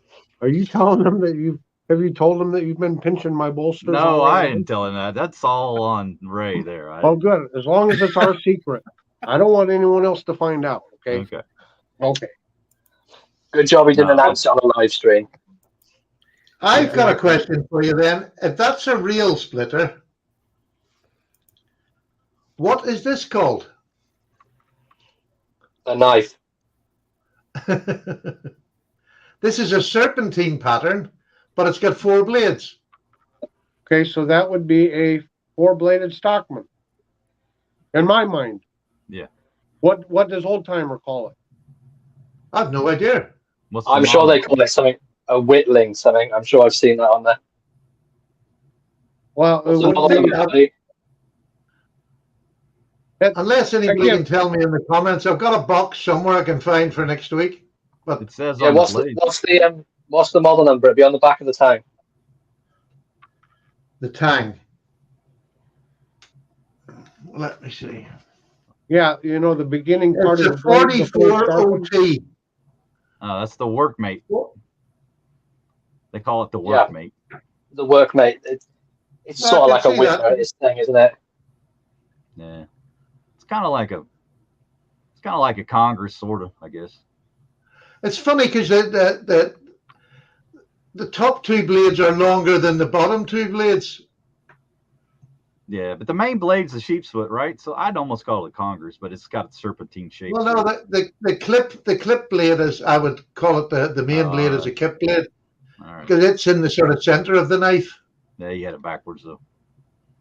Yeah, I don't know. It's a weird one. But it does it's have a really handy whittling knife, to be honest with Does you. it have to me, it has the coping blade there? Yes. yeah, So that's a pretty very close. very pretty close. extended front portion of coping blade. Yeah, that's similar to a Congress, but with a different shape. I don't know. It's one of those other There you go. mysteries. So Big J said that he has a 2-bladed rail splitter moose. Ah, Well, a moose pattern, what is that? It's basically a double-ended jack with a clip on one end and the spey blade on the other. right. Now, Pretty much. buck in their muskrat pattern, instead of a muskrat traditionally has 2 clip blades, buck has a clip and a spey blade. So how long do those blades need to be before that's actually called a moose? Or can buck's muskrat actually be called a moose, but buck named it a muskrat instead of a moose? I mean, this is, knife companies name all this stuff whatever they want. Right. And so Yeah. it's hard. Which makes it harder for us to determine what stuff is. Yeah, exactly. So what exactly is the difference between a Stockman and a 3-bladed Congress? Well, one would typically say that, the Congress has the bow in it, but what if a company comes out and kind of straightens that bow out some and puts just a little bit of serpentine into it? Then what do you call it, Yeah. So, yeah, it gets very confusing. In fact, I know Boker even makes one that's like a flat-backed Congress that has no curve to it at all. So yeah, it's happened before. It's not even some hypothetical. So right. Yep. Yeah, so Jeroen and Ray kind of had the same thing, talking about muskrats usually have equal ended blades and a moose has 2 different blades, and that's true. But what Tom is saying is true also, that they have some that are different Go ahead, Tom. I'll let you show those. So this is the Buck Model 313, and Buck named this a muskrat. You look in all the catalogs, this is known as a muskrat. However, most people would say it is a moose, because traditionally a muskrat has a clip blade here and a clip blade here, and a moose has a clip blade and a spey blade. So, why did Buck make a moose pattern knife and call it a muskrat? I don't know. Why did Case take a two-bladed jackknife and name it a rail splitter when it has no semblance whatsoever to other, quote, traditional rail splitter patterns? I don't know. Yeah. Knife companies can name things whatever they want, and that's what makes things so confusing. Yeah, I got another example of the muskrat here as well, one from Rough Rider. Yeah. I got This it. is one. This is one here. It has one plain clip blade and then a serrated blade. I don't know if you can see that very well, the serrated blade, if I turn it around maybe. Yeah, the serrations on the yeah. blade. But they're still basically both clip blades. The blade shape, not the Yeah, edge. the blade shape is the same, but the edge is different. But I always thought that a muskrat was two identical blades. Yeah. I think that's what the definition is. I mean, I've got the proper muskrat here. There's a lovely, this is a Parker Frost. A beautiful knife, actually, I have to say. That's what I think of when I think of it as a muskrat. Yeah, me too. And I always heard that Parker and Frost, you always think of a lesser made knife. This is by far beautiful fit and finish on it. And it's on one spring, which is really unusual. So it keeps it nice and thin now. It's got two big brass liners, but it keeps it thinner than most double-bladed knives. But the Japanese I just think that's a beautiful knife, the muskrat. Patty, Japanese made. Was that Japanese made, Stephen? Let me just have a wee check, as I'm not really familiar. It's the only Parker Frost I've had. No, USA made. Oh, Parker Frost, and then it's got the wings and USA. Very well, nice. that explains the quality then, I think. So Yeah, I've never thought of that. This is the Schrade improved muskrat. Now the blade tips broke off here, and this one's been worn down. I mean, this knife has really been used a lot. That's one down to hell, that is. There's nothing left at the end of that. But I bought it because of that shield on there, and it says improved muskrat on it. Mm-hmm. And the reason it was improved is, I can't remember the guy's name. Is it Brubaker or something like that? Anyway, he convinced Schrade to add an extra spring so that each blade has its own spring, and that's what was meant by an improved muskrat. Traditionally, a muskrat, it uses just one single blade. So that's what an improved muskrat is. So is the three-spring Buck an improved Stockman? I guess. Never hear that though, do you? No, you don't. That's because it's still got a spey blade on it. Just won't let it die, will you? You had to go there, huh, Matt? I told you I had some hard hits left at the end. Yeah, that one was unexpected. But I suppose that really does make the point that collecting traditional knives is so interesting, because you get so many different companies have developed and added to or taken away, and you do get the choice to pick so many different patterns with different blade configurations even. Well, yeah, but then even the different patterns have different variations of that pattern. And then the variations are different from other variations of the variations of the pattern. If that makes sense. Right. It does. It's fascinating. And, that's why I love the traditional knife world, because you can just find so many interesting things. And John touched on it briefly yesterday when he was talking to Big J about people collect for different reasons. Some people collect for the shield or the handle material or the pattern itself or the maker or, certain dates of knives or whatever, certain countries and everything else. And you can just you pick whatever rabbit hole you want to explore, and you can just keep on, going down that road. There you go. Ray wants to know. This is a good question for everybody. What's your choice for the most underrated traditional? His is the loom fixer, which Oh wow, I yeah, don't, that's super underrated, wouldn't you say? because I've got a really messed up loom in the backyard. I really need to get one of those so I can fix it. You know? Oh, I don't know that I even know what one looks like. it's hard to say, but I have think- no idea. I think among the ones that you've actually heard of, that have some amount of production still available today, I would say I'd probably say the Moose or the Congress, possibly. I think I'm I would going have to go with the GEC Stockyard Whittler that I showed there. I think that's a really useful knife. Yeah, that's a good one too. I'd have to go with the canoe. Yeah, I'm going cotton sampler. the only reason I wouldn't say canoe is I don't know how underrated it is, though. Yeah. Well, that could be. But RJ, that was kind of my second choice was the cotton sampler. But Yeah. Yeah. It's a really good knife, and you can get it in a couple of different sizes, single bladed, really nice. well, There's a question about the vault patterns. I think Tom's the only one that actually has the vault pattern this year. oh, I think they're absolutely gorgeous.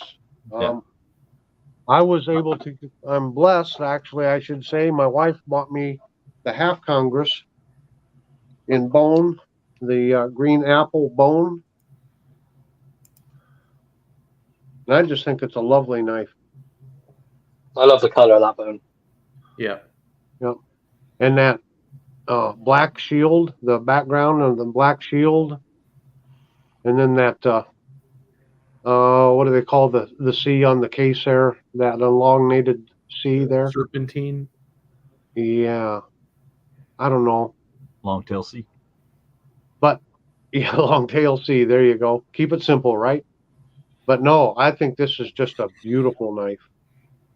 And I will see. I think I got my 4-bladed one up here. This is the 4-bladed, and this one's actually in the Ictus with the fish on there, and smooth purple curly maple. And I think it's a wonderful knife also. I really like it. The only thing, and this is the 2023 vault pattern. If I had a complaint against their vault patterns, is it seems like they're always coming out with the medium or small versions of the knife. I wish they'd come out with the full size Congress. The Texas Jack, they came out with that, and it was the small one, and instead of a full size. But the fit and finish on these are great. The curly maple is just absolutely gorgeous, and I have several of them now in the curly maple, and every one of them the fit and finish is excellent on. So, yep, really like this Congress pattern. Yeah, the Congress pattern's one of those patterns I really like, but I only have 2. Mm-hmm. Like I want to get more, just that every time I go to get one, there's something else that sort of beats to it. That's the problem we all have, is that we all intend to get something, and something else grabs your mind, and you're like, okay, I'm going to go buy that first. I think I probably buy the best knives that I've got in my collection when I'm at that money strapped where I don't want to spend any more, and then when something comes up that I really like, I really have to like it before I'll actually buy it. Do you know what I mean? When I've sort of come to that edge of, I try to keep within a budget, and everybody's got different budget, but I've got one that I keep, and if I get to the end of it, I've made a deal with it. I have to borrow the money off Sally and then pay it back. Right. I know it sounds silly, but it keeps me in check. Otherwise, I know I could just drift off there and spend money. But it works for me. I tend to buy the better knives when I'm strapped than I do when I've got plenty of money. When I have plenty of money, I buy a lot of junk most of the time. Oh, Yeah, Jerome had a good comment about the sunfish. That's another one. Yep, the sunfish. Oh, I is another, hate that knife. That is the stupidest knife out. Now if he doesn't like it, I'll show mine. Why do you not The like it, Outdoorsman David? series, I Rough can't Rider. believe that. I How thought would you not like you this? liked all knives. I How like would you the not like single this? big fat blade. I've got a sunfish or an elephant's toenail in the single blade, just the big blade, and I think it's fantastic. But when you try to use that small blade when the big blade's folded in, it's just impossible. I will Yeah. agree with you. That's a bit Yeah. annoying. I Yeah, definitely I mean that's give you just that. silly. That's just silly. But it's not. I wouldn't say it's unusable. It does fit in the hand. It's just you wouldn't really do much with it. Maybe opening a No. parcel or something. Yeah. But I do agree with Jerome. It's definitely an underrated pattern, and especially in this Outdoorsman series from Rough Rider. Yeah, I love the shield on that one. Yeah. And the bone. Yeah. It's really nice. Excellent fit and finish as well. Yeah. Really nice knife, that one. I love that one. Yeah, Tom is very greedy. That's true, Ray. And there you go. That's for you, Matt. Ah, two big groans. minus one subscriber, Toad. Sorry.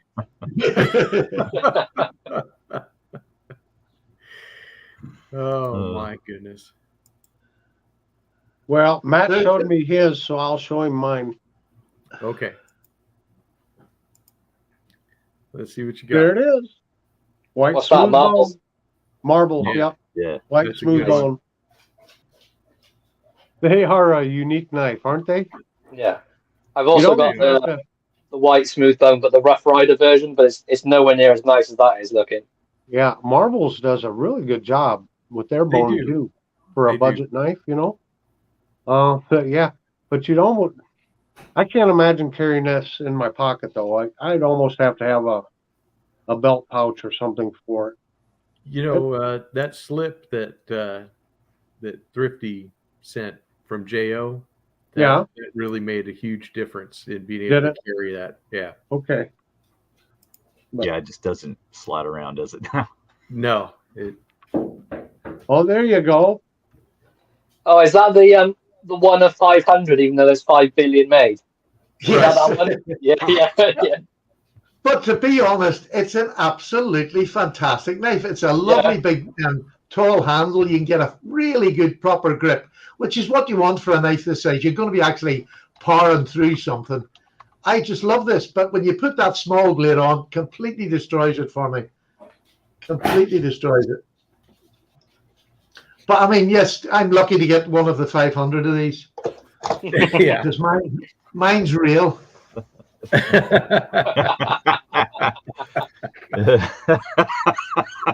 I think that might have been that guy's first and last day on the job. Because he forgot to take the stamp off. I can't tell you how many thousand of them I have seen over my time in YouTube. I know. We'll see you later, One of BJ. 500. Maybe they just wasn't enough room for the next like 4 zeros after the 500.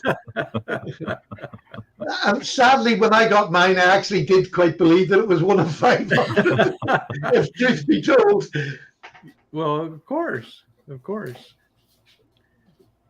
I don't know where Tom went, but Pepper Dingo is asking for case paste. So here you go. Yes. Here's a plug for case paste. Tom loves it for polishing all metal, his teeth, and he said it's good for his skin too. So, and of course, don't believe that. There we go. We got some flint and some metal polish there. Auto saw. I also have the auto saw. The auto saw is better for taking scratches out of the blade. The case paste is a lot gentler and it will polish nice, but this is great for taking scratches out. And Yeah, then the auto saw is a much heavier grip than the case paste. But it is good, especially for older knives. You're not worried so much, but it does help take the scratches out of them. Right.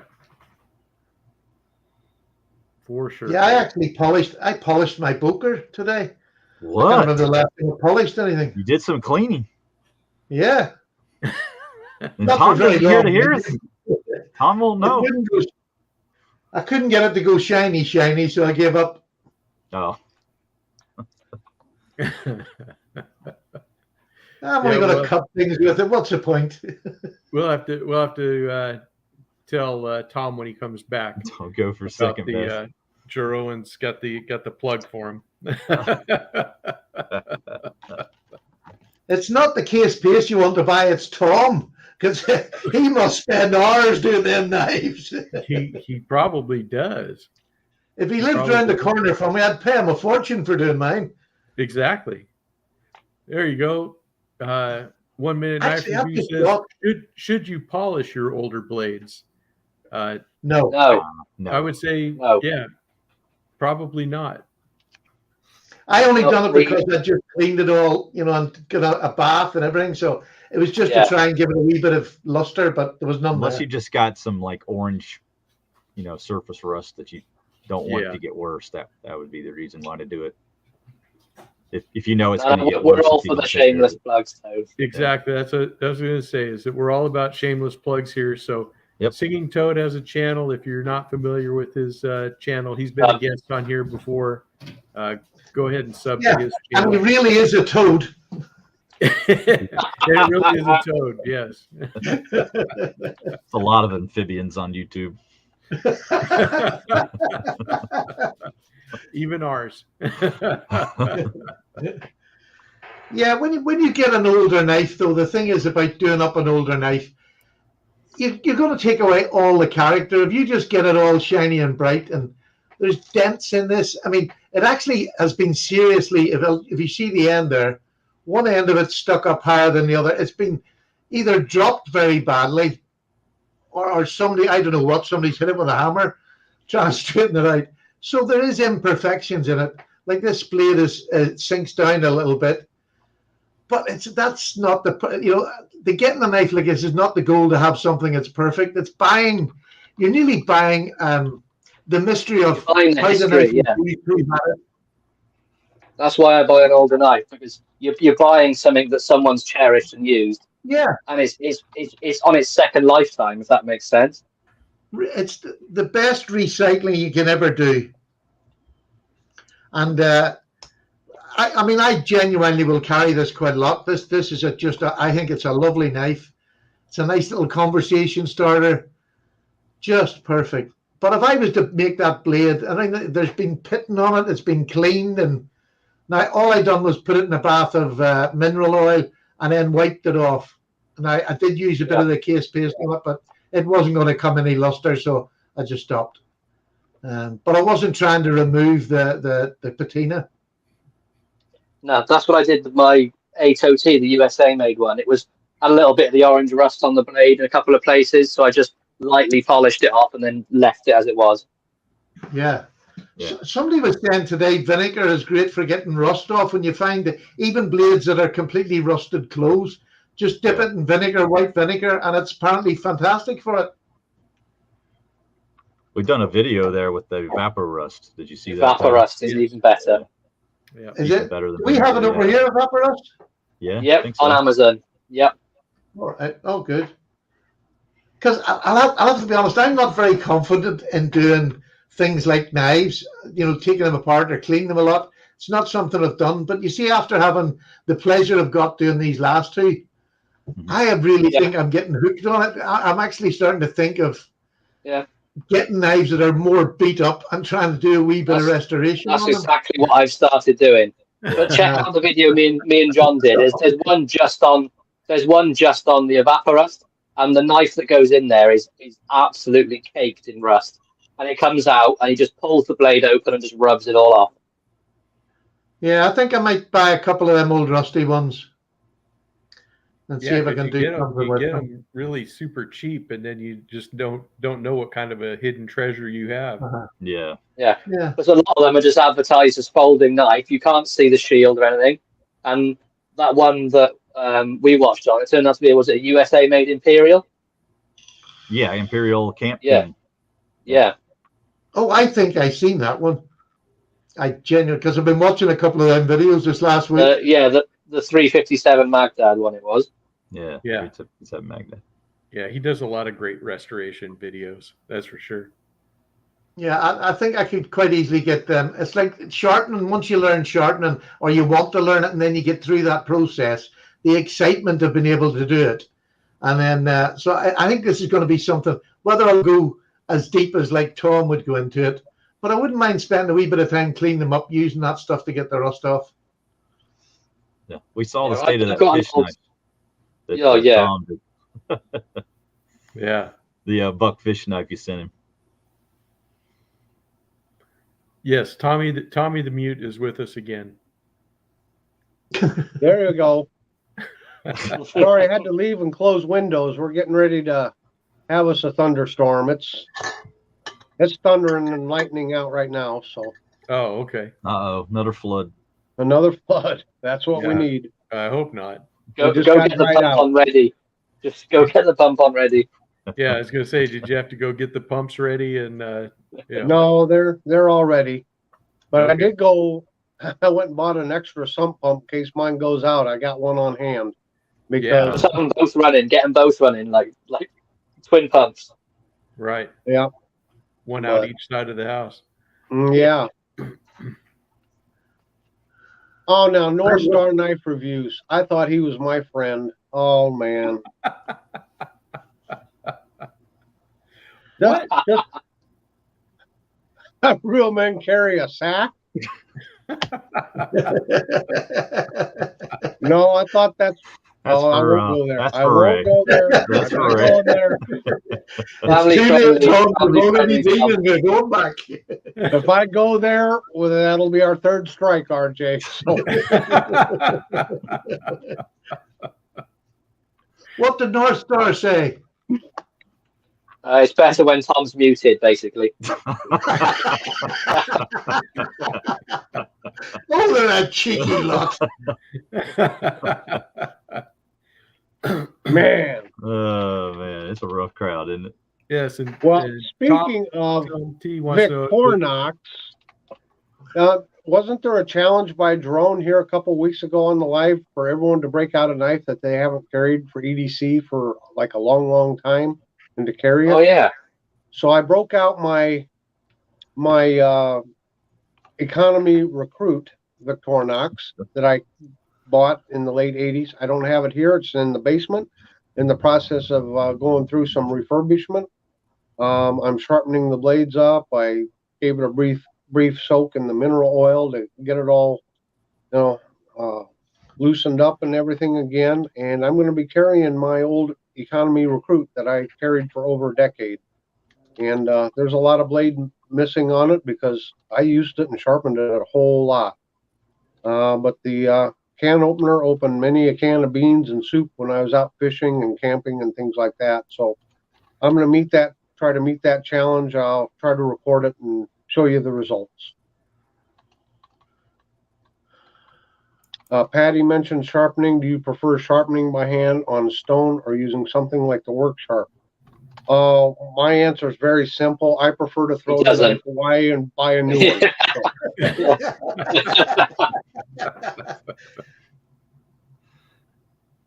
I did answer in the chat. I said I use a work sharp for like my larger knives, and then like the smaller pen blades or slightly more delicate knives, like the thin clip on like a 38 GEC.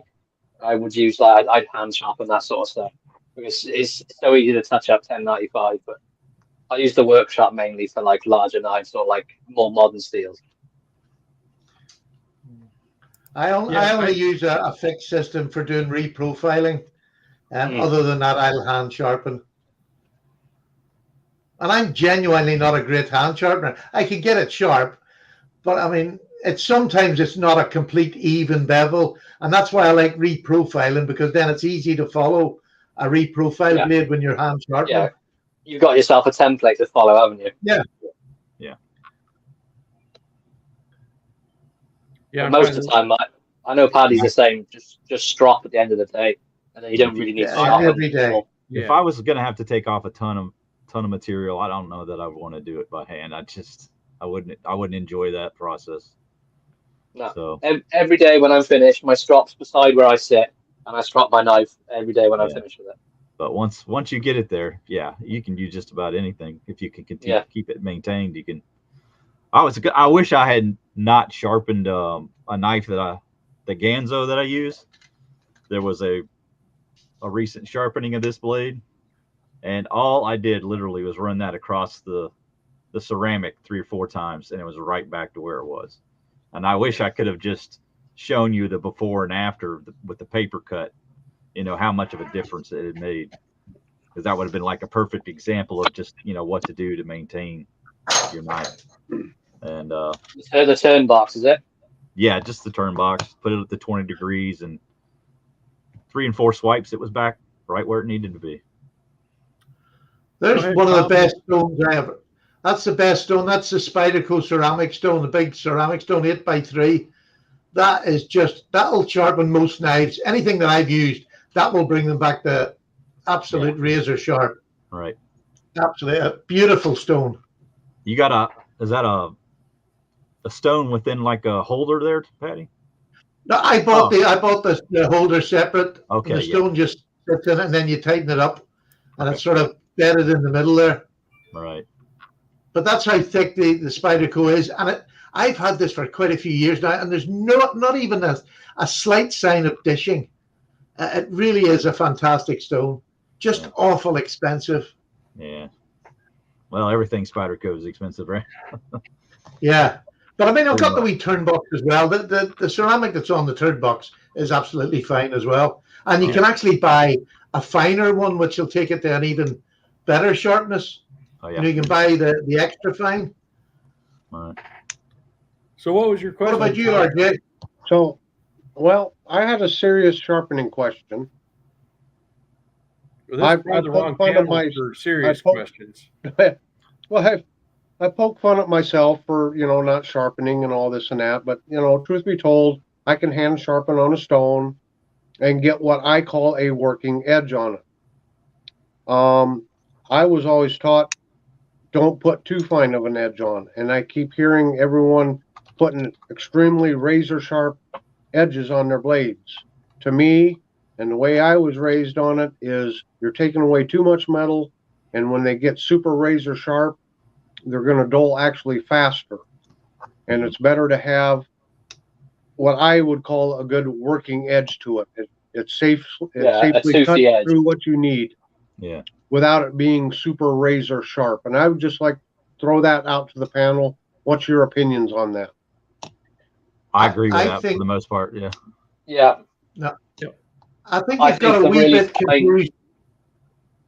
Go on, Paddy. I think that's a wee bit confusing, because to get a working edge is nothing to do with how shiny it is or whatever it is. Right. The working edge is when you stop doing your grit and you go to a strop. So a really good working edge is an edge that bites. It's like a saw edge, yeah? So 600 is more of a saw edge along the spine of your knife. At 600 grit, it's the perfect grit to give you cutting ability, but it's not smooth. It's not, it doesn't just glide through paper. You'll hear it going through the paper, and it's a better grip on the knife. It's stropping after that will bring that down into a shiny. The shininess will come after a couple of weeks of stropping every night, and that's what a toothy working edge is. When you go above, when you get to about 1,000, then you're getting that shiny edge, the razor sharp. You strop it, it'll become incredibly, delicate, if you like. But that's not the knife that I'm going to take out to work. The knife I'll take out to work will have the 600 grit stop and then onto a strop. Yeah. Does that make sense? I think also you kind of have to mix in there like the angle of edge that you're talking about as to whether that's a working edge or not. Because if you're taking it down to such a degree that you've got, say, a 15 like Patty likes to do on some of his knives, then that's not going to hold the edge, like a 20 would or 21 would. But it also then you get into like the metal types, like how much of a hardness you have on the particular blade that you're using too. So it's not an easy topic to kind of just wash over with a quick and easy answer. There's a lot of little details you got to consider. Well, I mean, and there's specific knives, like a fillet knife. Yeah, you want that razor sharp for the most part. If you're using a whittler, and you're trying to do some intricate cuts in that, yes, you want it to be just as sharp as you can. But for your everyday carry, Stockman, and I want my blade sharp enough, I can safely cut through twine, I can open the feed sack, and those sorts of things. I don't think you need to have, your super agree. razor edge on your blade. Right. That's what I mean about 600 grit. That's where you stop.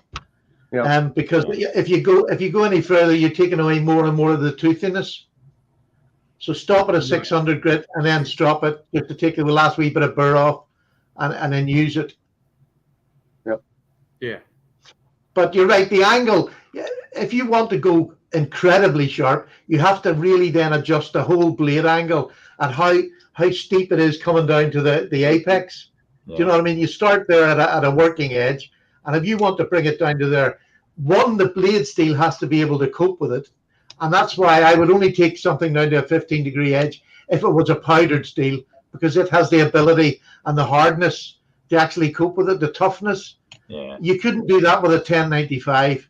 The edge just wouldn't be able to take it. No, the edge would just fold. Yeah, you're just folding it back and forth. That's all you're doing. Yeah. Yeah, like the tip is just sort of like doing this every time you go back and forth. Right. Yeah, and I go down to a 400 on carbon, but I don't use the 400, but for a few swipes, just to get some of the really deeper scratches out. I don't want to file out all the 600 out of the blade. I just want to file just like the rough stuff.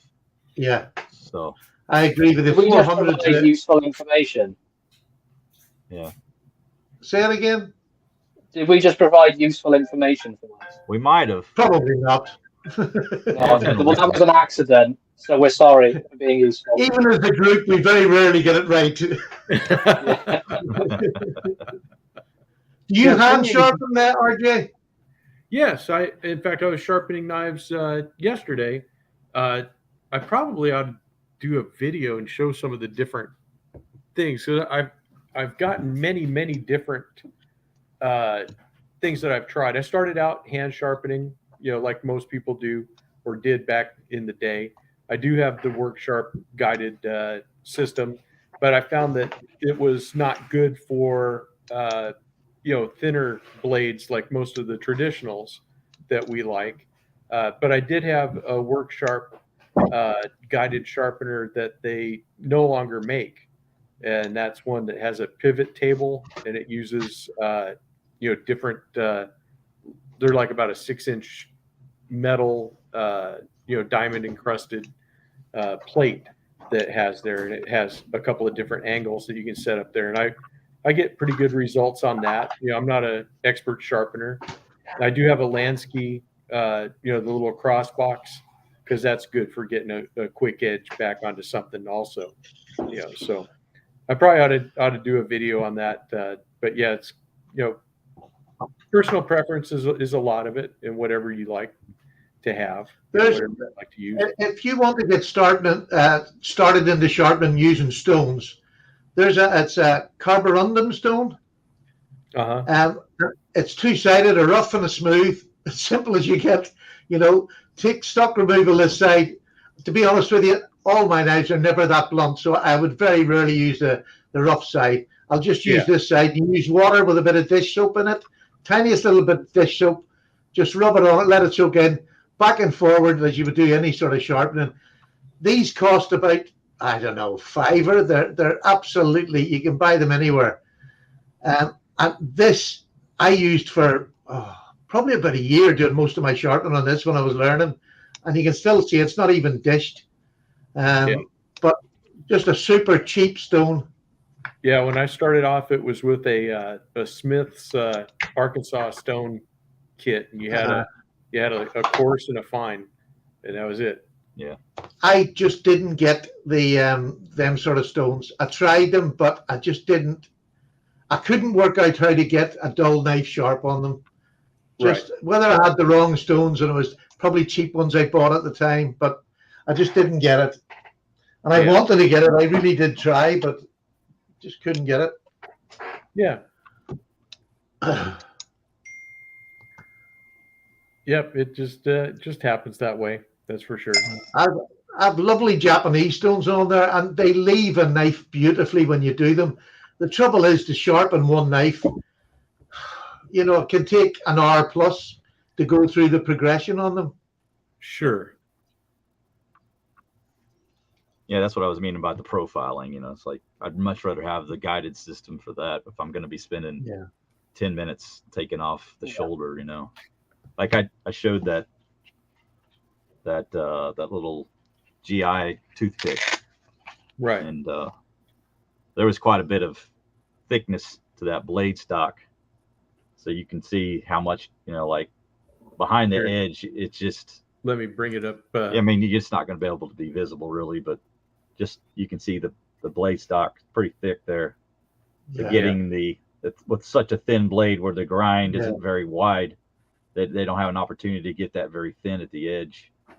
And I had a good shoulder on there to remove, but I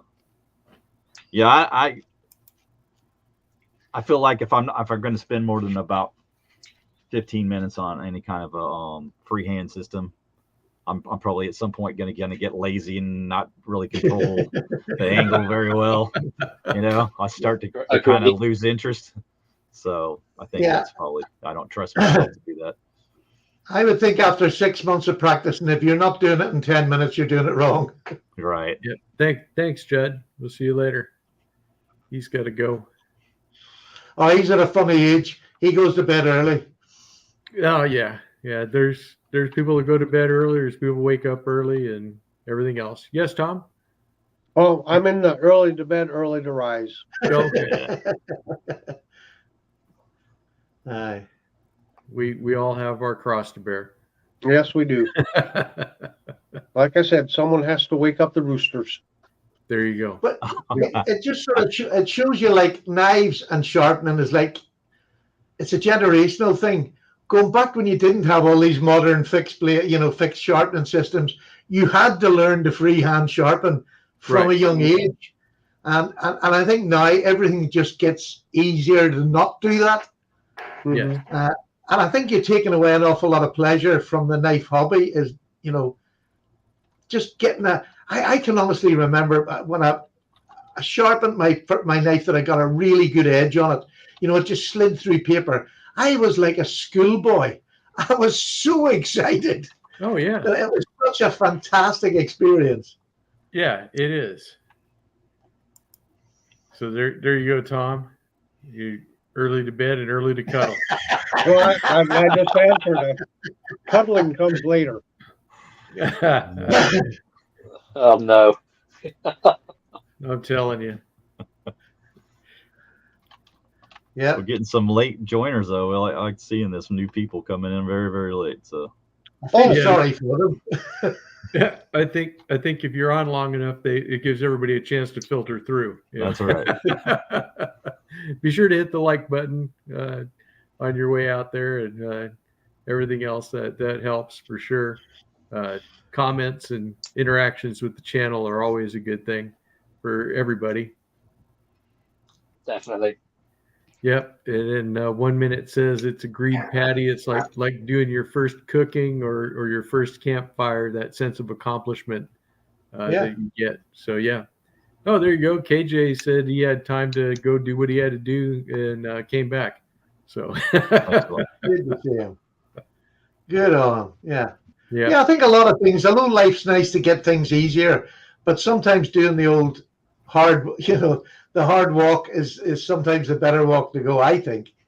Yeah. Yeah. Yep, for sure. Yeah. I mean, look at the price of that new Worksharp. It looks fantastic. It looks fun, but it's what, £200? Yeah. 300 is it? Yeah, it's close to $300. Yeah. $300. So it's going to be about £270, 75 probably. Yeah. In fact, it'll probably be more, more. the UK to tax it, it's going to be 300 plus. Yeah, Yeah. I think they had the MSRP was right around $300, but people at Blade Show said they were selling them for $250 at Blade Show. But that's a hell of a price to pay for a sharpener system. system. It is. I think at that point, it's like, how much sharpening do you plan on doing? How important is that part of the hobby to you?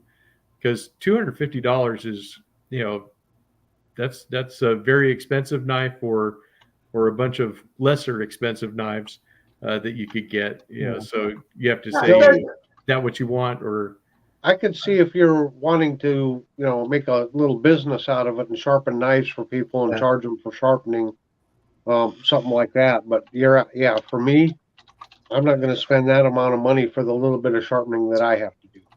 right? Can you imagine when you first come round and you thought, like, for me, I would have thought £30 was dear for a knife. And now, can you imagine when you first come around and somebody said, I need $300 for your sharpening system? I'd have been out of the hobby quicker than you can. I'd have been gone. But I mean, Yeah, if you can afford, if you're it, being that's fair, brilliant. Petty, though, you consider how much you spend on golf and things like that. I mean, Yeah, it's all I always in the had mix. hobbies that cost me money. Yeah. Well, I think it comes down to not just how much you're willing to spend for your hobby, but with something like the precision work sharp system, it's like, how important is it that your blade is exactly 20 degrees versus 21 or 22 or 19? I mean, what you're going to get by hand if you're trying. I mean, how important is it to you that it has to like be scientifically finished to the exact grit and polish that you want and stuff like that? We'd have to refer to the Canadian guy. I don't even remember his name. Yeah, exactly. That kind of gets you to how precise do you want it to be, and does your knife really perform all that much better? If it's a degree or so off. If it's not exactly that. Yeah. I have no idea what any of my knives, what angle they're at. I know they're roughly at an angle that cuts really well, but that's it. Yeah, they're at Stephen degrees. Yeah. Yeah.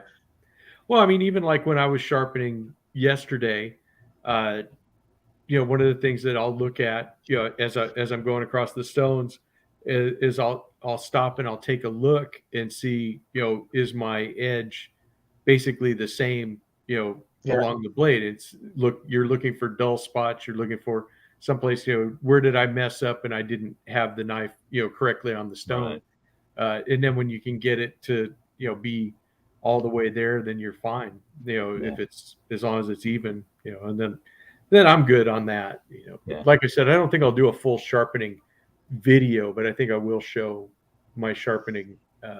I would say it's rare for me to, like, when I've got the burr where I need it, that it's consistent all the way across the edge. I mean, it hardly ever happens, but when it does, it's fun. I would have to say I do that now. I have to say, I would make sure it's from top to bottom, except on a wee pen, like a carbon steel pen knife. I don't worry too much at all because you just see it shiny, it's there. But on other knives, I would be if I'm doing the bird chase, it has to be from top to bottom, or I won't move to the next stone. Yeah. Well, what I'm saying is, like, sometimes I'll have a burr on one side and not the other, and maybe the whole length of the blade, but not the same side of it. I've had that happen, like in spots near the tip of the blade where it's the burrs on the opposite side. And it's like, well, as long as I'm stropping that side as well as the other side, it's going to have an edge on both sides. It may not be as consistent as I'd like it to be, but you will have a full cutting edge. But I mean, like, the reason for sharpening for me is like one of necessity, because if I have boxes to chop up and it's not cutting the dang box, then what good is it? What good is the knife for me, And then I see people say, well, why do you need to sharpen your blade as often? Well, it's just not that I'm sharpening at any particular interval. It's when I need to do it, So And you use a razor blade anyway, so you're a cheat. No, I don't use it. Is that the one you're sending me? Need love too, Patty. Was that the one with the bird's eye? Was the black pivoting razor blade holder? Yeah, that's right. Yeah, that's a real blade. That Wilkinson Sword Special coming your way. There you go. I'm not cuddling the knife enough, Northar says. Yeah. But yeah, it's a challenge. I mean, I'm still new to sharpening, so I don't Yeah. expect to be perfect at it. Well, yeah, I mean, even though I've been doing it off and on for, 30 some odd years plus, I don't consider myself an expert at it at all. I mean, I get it to where stuff works. I can get, a knife to cut through paper, pretty nice, Yeah. but I'm not like one of these expert guys. And I think we've all seen them on Instagram or on YouTube, like the guys that can get a kitchen knife so sharp that you can get a translucent cut through a tomato, and the other guys You that don't need that paper. shit. Then you Yeah. have guys that stand paper up, folded, and then you just go right down the thing, in one swipe. No, I don't get it like that, but Yeah.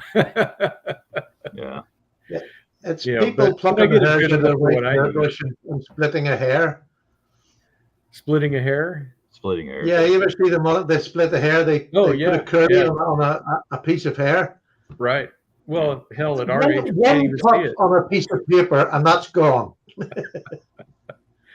Isn't Yeah. that right, Stephen? At our age, we couldn't even see a hair, much less cut just barely through it to make feathers on it. Yeah. I can see them. There you go. Yeah, John will get his double specs on to be able to see it. Peeping Tom Yeah. can see it.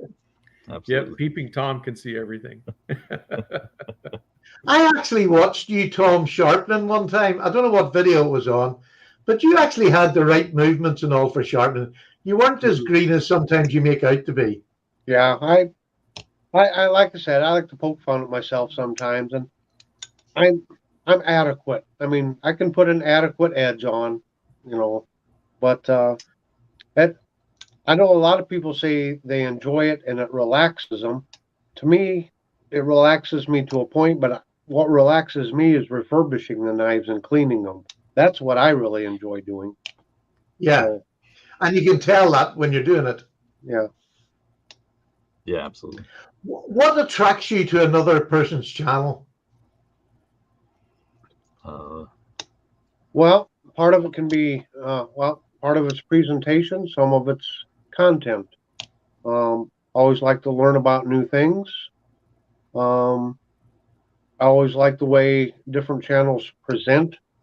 You can see 1,000 reviews on the Buck 110, but that newest review comes at a different angle or a different aspect of it. I like to hearing that. A good example is Matt just did his review on the 112 and 110. Yeah. Right. Basically, is a new owner of them, and I really thought that was a fantastic review because it was a perspective that I wasn't used to hearing. So yeah. Part of it's the personality of those doing it. Which back here again. You've come to the right place, Ray. You've come to the right place. I think I'm going to start a cuddle channel now. Cuddle delights. How to get the most from your cuddle? Yeah. Oh yeah, Pepper Dingo says don't say beards, Tom. Yeah, they must have a beard. Yeah. Well, they don't have to, but it helps. No beard, no cuddle. Yep. What You about got the an other answer boys? for that, Matt? I want to hear Matt's take on this. On what? On Beards. what makes a good channel, or what brings you in. Originally, it's the sort of the layout of the channel, and like not so much the thumbnail, just like the title and things like that sort of draw me in.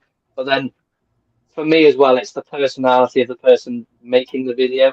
If you watch someone's channel and they're just monosyllabic talking the same, it doesn't do it for me. Even if I really like the knife, if it's no like personality or like energy in the video, I'm not going to watch it. Like it's got to have, because each one of you've got a different personality when you review a knife. You're all different. You all got your own take, but that's for me. It's the personality of the reviewer. Because even if I don't like the knife, I will watch your review if you've got a great personality and you can present the knife in such a way it's going to be entertaining to me. Even if you're going to present on spey blades, if I like your channel, I'll watch it. That's the truth. That's what it is for me. Yeah, that's funny about the spey blades. But yeah, for me, it's kind of the same way. Is that I'll watch a channel depending on the content. Like if I see a review of a knife that I'm interested in, I'll start there, and then if I like the channel as I'm going through, I'll subscribe. It just Then you kind fall in that loophole, and then you're just sort of stuck there forever. No, not really. But then they, once you subscribe, of course, then their material comes up into your feed more often. And everybody, like you said, everybody presents it differently. It's just a lot of there's a lot of great channels out there, that's for sure. But yeah, that's pretty much what it does for me. Is that and I prefer long form videos over the shorts like Patty. Shorts are okay, but they are not my favorite form of the video stuff. It just I like the longer ones too. Yeah, because you don't get anything from it. It's like here I am for 15 seconds to a minute, and I don't think you get as much out of it. It's sort of like this. Here's my brand new knife. Right, exactly. Yeah, it kind of just doesn't seem as much fun. Hey, Matisfaction. So you snuck in, or did you just not say anything until JB got here? Yeah, I have to say, I'm probably no different than all of you. I do like it's personality of the person. If I can feel something in his voice, and it doesn't matter whether he's a good speaker or a bad speaker, that really has nothing to do with it. But if you feel the person's sort of genuine and that you can feel that they like knives, I have to feel as if there's somebody who's just in it, not just in it for some other reason, but they just like knives. And that'll get me first. Because an awful lot I can watch and I think, oh no, advertising, or whatever. Sincerity, I suppose, is the thing that is the nicest. Yeah. There are some exceptions, but I mean, you can only feel sincerity with somebody. And because they're not a great speaker, would definitely not have anything to do whether I'd watch them or not. Right. Go ahead, Tom. You said you had a comment alert? I do. It looks like we have a super chat up here from Twang Fang 68, and he has been a member of the regiment for 3 months. He says, "Hello, fellas. I've been listening while working." Very cool.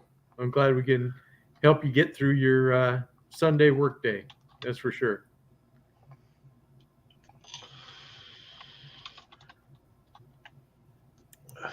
Well, what to say about that?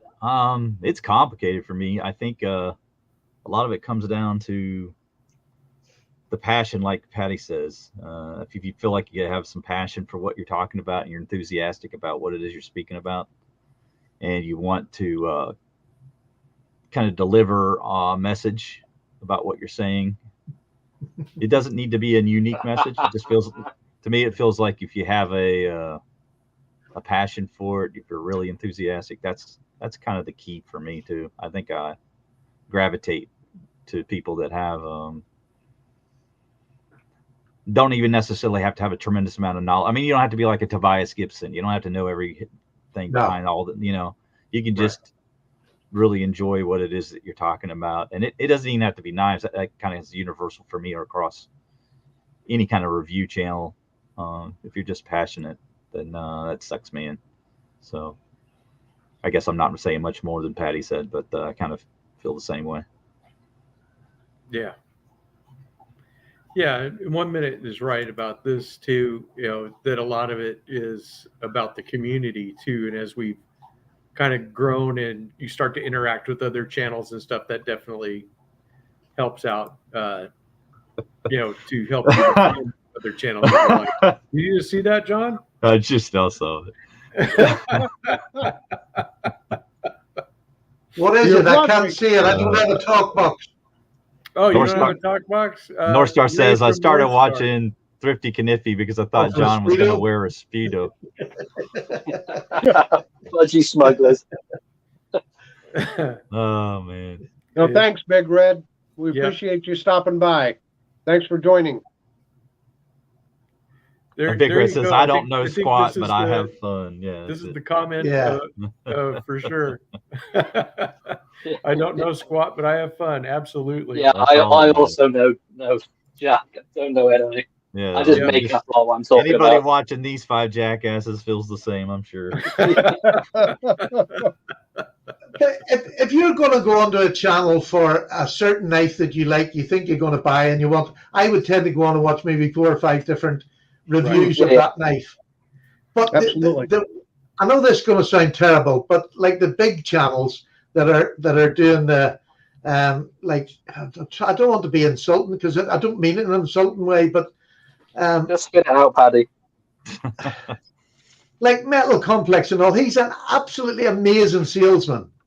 An amazing salesman. But then I don't go and ask a salesman to show me a thing in a shop because I know what I'm going to get. Do you know what I mean? So I like more down to earth reviews of people who have spent their money on it. And I know I do. I review knives that are expensive and not a lot of people do them, and they'll probably not watch that, and that's absolutely fine. But when I go to, I watch maybe 6 or 7 different channels, and I don't think anybody else other than a knife person will know why you have to do that, or I have to do it.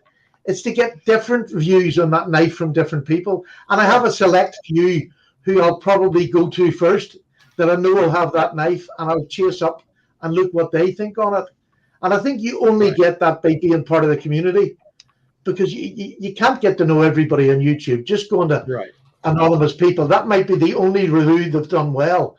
So you need to go to people that you sort of trust or you've bought on their recommendation before, is the best way I've found on YouTube to get a half decent knife. Mm-hmm. Yeah, I agree. And I think another thing that's cool when you are either going to buy a knife or you're looking for confirmation bias because you bought a knife and you want to see what other people think of the knife you bought.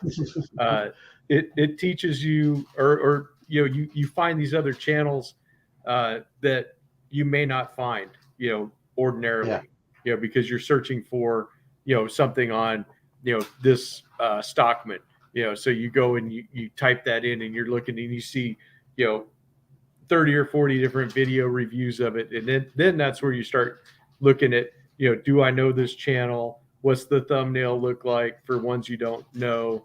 How old was the channel or that video? Was it several years back or is it a newer one? And you kind of weed through that and stuff. But it's fun. I don't know. I'm learning something. I'm learning something tonight. Do you actually go to a channel because the thumbnail's good? Sometimes, yeah. Yeah, I'm not one for thumbnails. That would even come into my thought process. Well, I can tell you there's thumbnails I've seen that I'll avoid. I know for sure. If I start seeing the guys with the big open mouth and arrows and the arrow. like, I'm out. I'm done. I'm not. That's what Oh man, I need to scrub tomorrow's video then. Well, Patty, I'll give you a good example of picking a channel to watch. It was 2 or 3 weeks ago. I came across Last Chance Knives, and he participated in the 2 for Tuesday open tag.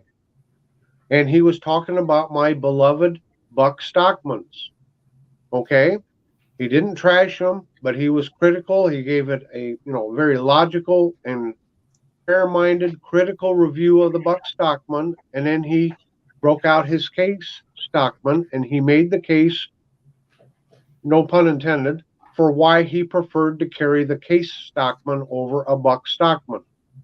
So, RJ, yeah, we have our biases. We put our, rose-colored glasses on. That's my brand, or that's my pattern, or you better like it because I like it. I did not take offense because he chose the case over the Buck, because it was the way he presented the material. And it really made me stand up and take notice of him. And now that I do know Last Chance Knives, and I had him on one of my Saturday chats and get to know him, the man is just full of knowledge and just a wonderful guy. So that's just a good example of how you come across the channel like that. It intrigued me. So I watched his thought process as he reviewed or kind of compared the knives. I thought, he's given a critical thinking. He's not trying to trash anything, but he's just basically saying why I prefer this over this. Right. And you can never fault a man for that or a reviewer for that, as long as it's, presented in a reasonable manner. And I had a lot of respect for him. Yeah. That's a good example. Well, we got a question for John there. Oh, I just answered it. Did you? Okay. Found it on eBay. Yep. I'll take that off then. Okay. Sorry, I was trying to be a good producer. You're a fantastic producer. Did you make the shelf, John? No, I did not. It was just something I found. It was I actually bought that initially for my son to hold Hot Wheel cars on whenever he was young, and it just worked out great for knives instead. So used it for that. Yeah, I really could do with something like that. I've got lots of empty wall space in this wee room that needs filling. Mm-hmm. Yeah, it makes it. It's a really. I love where I placed that. I put it in the hallway, so when I walk back to my room every day, I go by it, several times a day, and I admire it every time I pass by. It's just a nice little pick me up every time I see it. Well, John, I have to admit, I didn't make it all the way through your video. I planned on finishing it up, but from what I saw, that's just awesome, man. That's just what an accomplishment. Yep. I just can't. I can't imagine sitting down and say someday I'm going to own 300 spey blades. I just. That was never a conscious thought. I'm sure of that. Sorry, I had to bring us back into our direction. Exactly. Backhanded compliment, Tom. I love you. Yeah, he sucked you in, then sucker punched. Yes, he did. Well, if you notice that a Stockman doesn't really cost much more than a jackknife, so that's because they throw the spey blade in for free. Mm. Right. But some people don't appreciate that, are they? There you go. That's why John likes that pattern. He says, "Hey, I can buy this and I get a free blade. What's not to like?" Oh, thrifty. Yeah, I get it now. Yeah, see. Singing Toad says something interesting there. It says, I try to avoid using clickbait titles. I find that to be obnoxious. And I kind of get that at times. I try not to do it too often, but every once in a while I just can't resist. I can't resist. There's clickbait and something for the humor. That's different. Right. As long as it delivers on what it's kind of joking about, then I'm fine with it. I think that was probably one of my favorite comments that I went back and forth with Stuart Gross. It was on an open tag about the 3 knives everyone should try, and he said that was a clickbait title. You showed 5 knives. And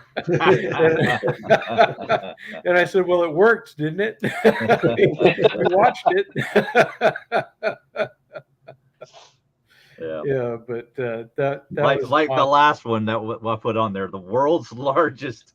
That's going to be clickbaity, but it's not far from the truth. I mean, who's going to collect 46 of this? So plus, there isn't you like doing the pointing and stuff. Yeah, I didn't want to do the pointies. Well, I tuned in to watch. Right, it worked, right? So there you go. Well, here's a challenge. Why don't all 5 of us this week on one of our videos do a clickbait video and just see what happens? That could be a good Fun Night Friday video. Yeah. Yes. I think old Junior Knife Delights could come up with something for that. Yeah. I was wondering where Junior was, seeing as Skip actually made a response to Junior. Oh, I tell you what, Skip slapped him down pretty good, didn't he? Yeah, he did. So why don't we do that this week? One video that has to be clickbait, just to see what we can come up with. Yeah, I guess we sure could. Yeah, all right, okay then. And then a week Sunday, the most views wins. Oh, I can't compete with Patty. Yeah. I'll never win. Oh, What do you mean? You got 10,000 sites. You got like 4. I don't think I'm going to win on that either. Catch a grip. I'm just past 12 now. Whatever. Listen to you. Oh man. Do you know it still tickles the life out of me? Oh, man. Still Oh, tickles the life Patty? out of me. Patty, I hope. Yeah. Do you feel no shame at all? No. Well, you've been leading this conversation. It's been so interesting. North Star Knife Reviews was so absorbed in it, he burnt the grilled cheese sandwich he was cooking for his daughter. Do you not feel any shame? Hey, it could have been worse. It could have been for me. Ray, I think Ray would be the only one who buys this. He said we should do a Men of the Knife Community calendar. I think you might be the. I would love to do that. You might There's be where the one. appearance of the Speedo might take place, right there. Yeah, Yep. exactly. I get December or January or something with a lot of clothes. Yeah. Patty would have to be in March for St. Patrick's Day. No. I want July for the near naked video. Oh yeah, that's the God. Speedo is June, July, and August. Whoa, Speedo, I'm talking mankini. Oh, there you go. There you go. Wow. Oh. What day is Boxer Day there, Slippy? Well, that's in December. Every day. Every day. Is it Is that in December when you celebrate that? Yeah. Boxing Day? Okay, Yeah. there's Mr. December then.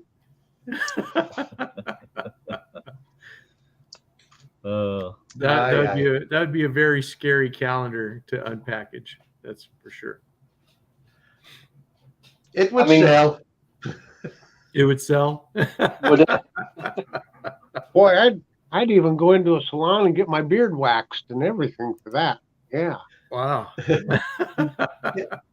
You just get a select 100 people and keep sending them one every month until they pay up. No, you either pay up or we're mailing one to you. Yeah, that's what you get. Yeah, You'll keep getting one unless you pay us. Yeah, Tom with strategically placed mistletoe. That's it. J.O. said he hopes it's free. Yeah. And never mind Thrifty and his wood. Valentine's Day, February, Mr. Cuddles, Thrifty Yes, Kniffy. Mr. There's Cuddles. Mr. February for you. Yeah, Mr. I'll lick your wood, RJ. There you go. I hope that makes it onto your channel. Oh, do the months in order with beard Two length. Well, I thumbs guess up, Steven. 2 thumbs up. Yeah, on the channel. You'll never guess what John said.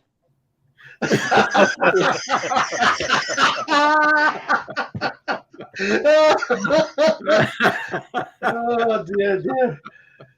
Oh, my. I just looked at the time. Do you know how long we've been chittering for? Oh, a long time.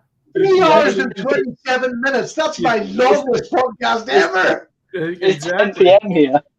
It's almost like we missed each other or something.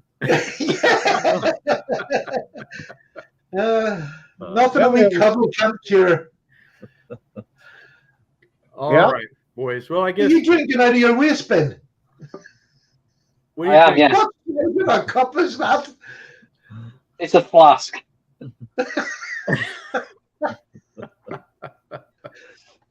Thought he Got just mine picked here. the waste bin up. Yeah. The real thing. You got the wee flask.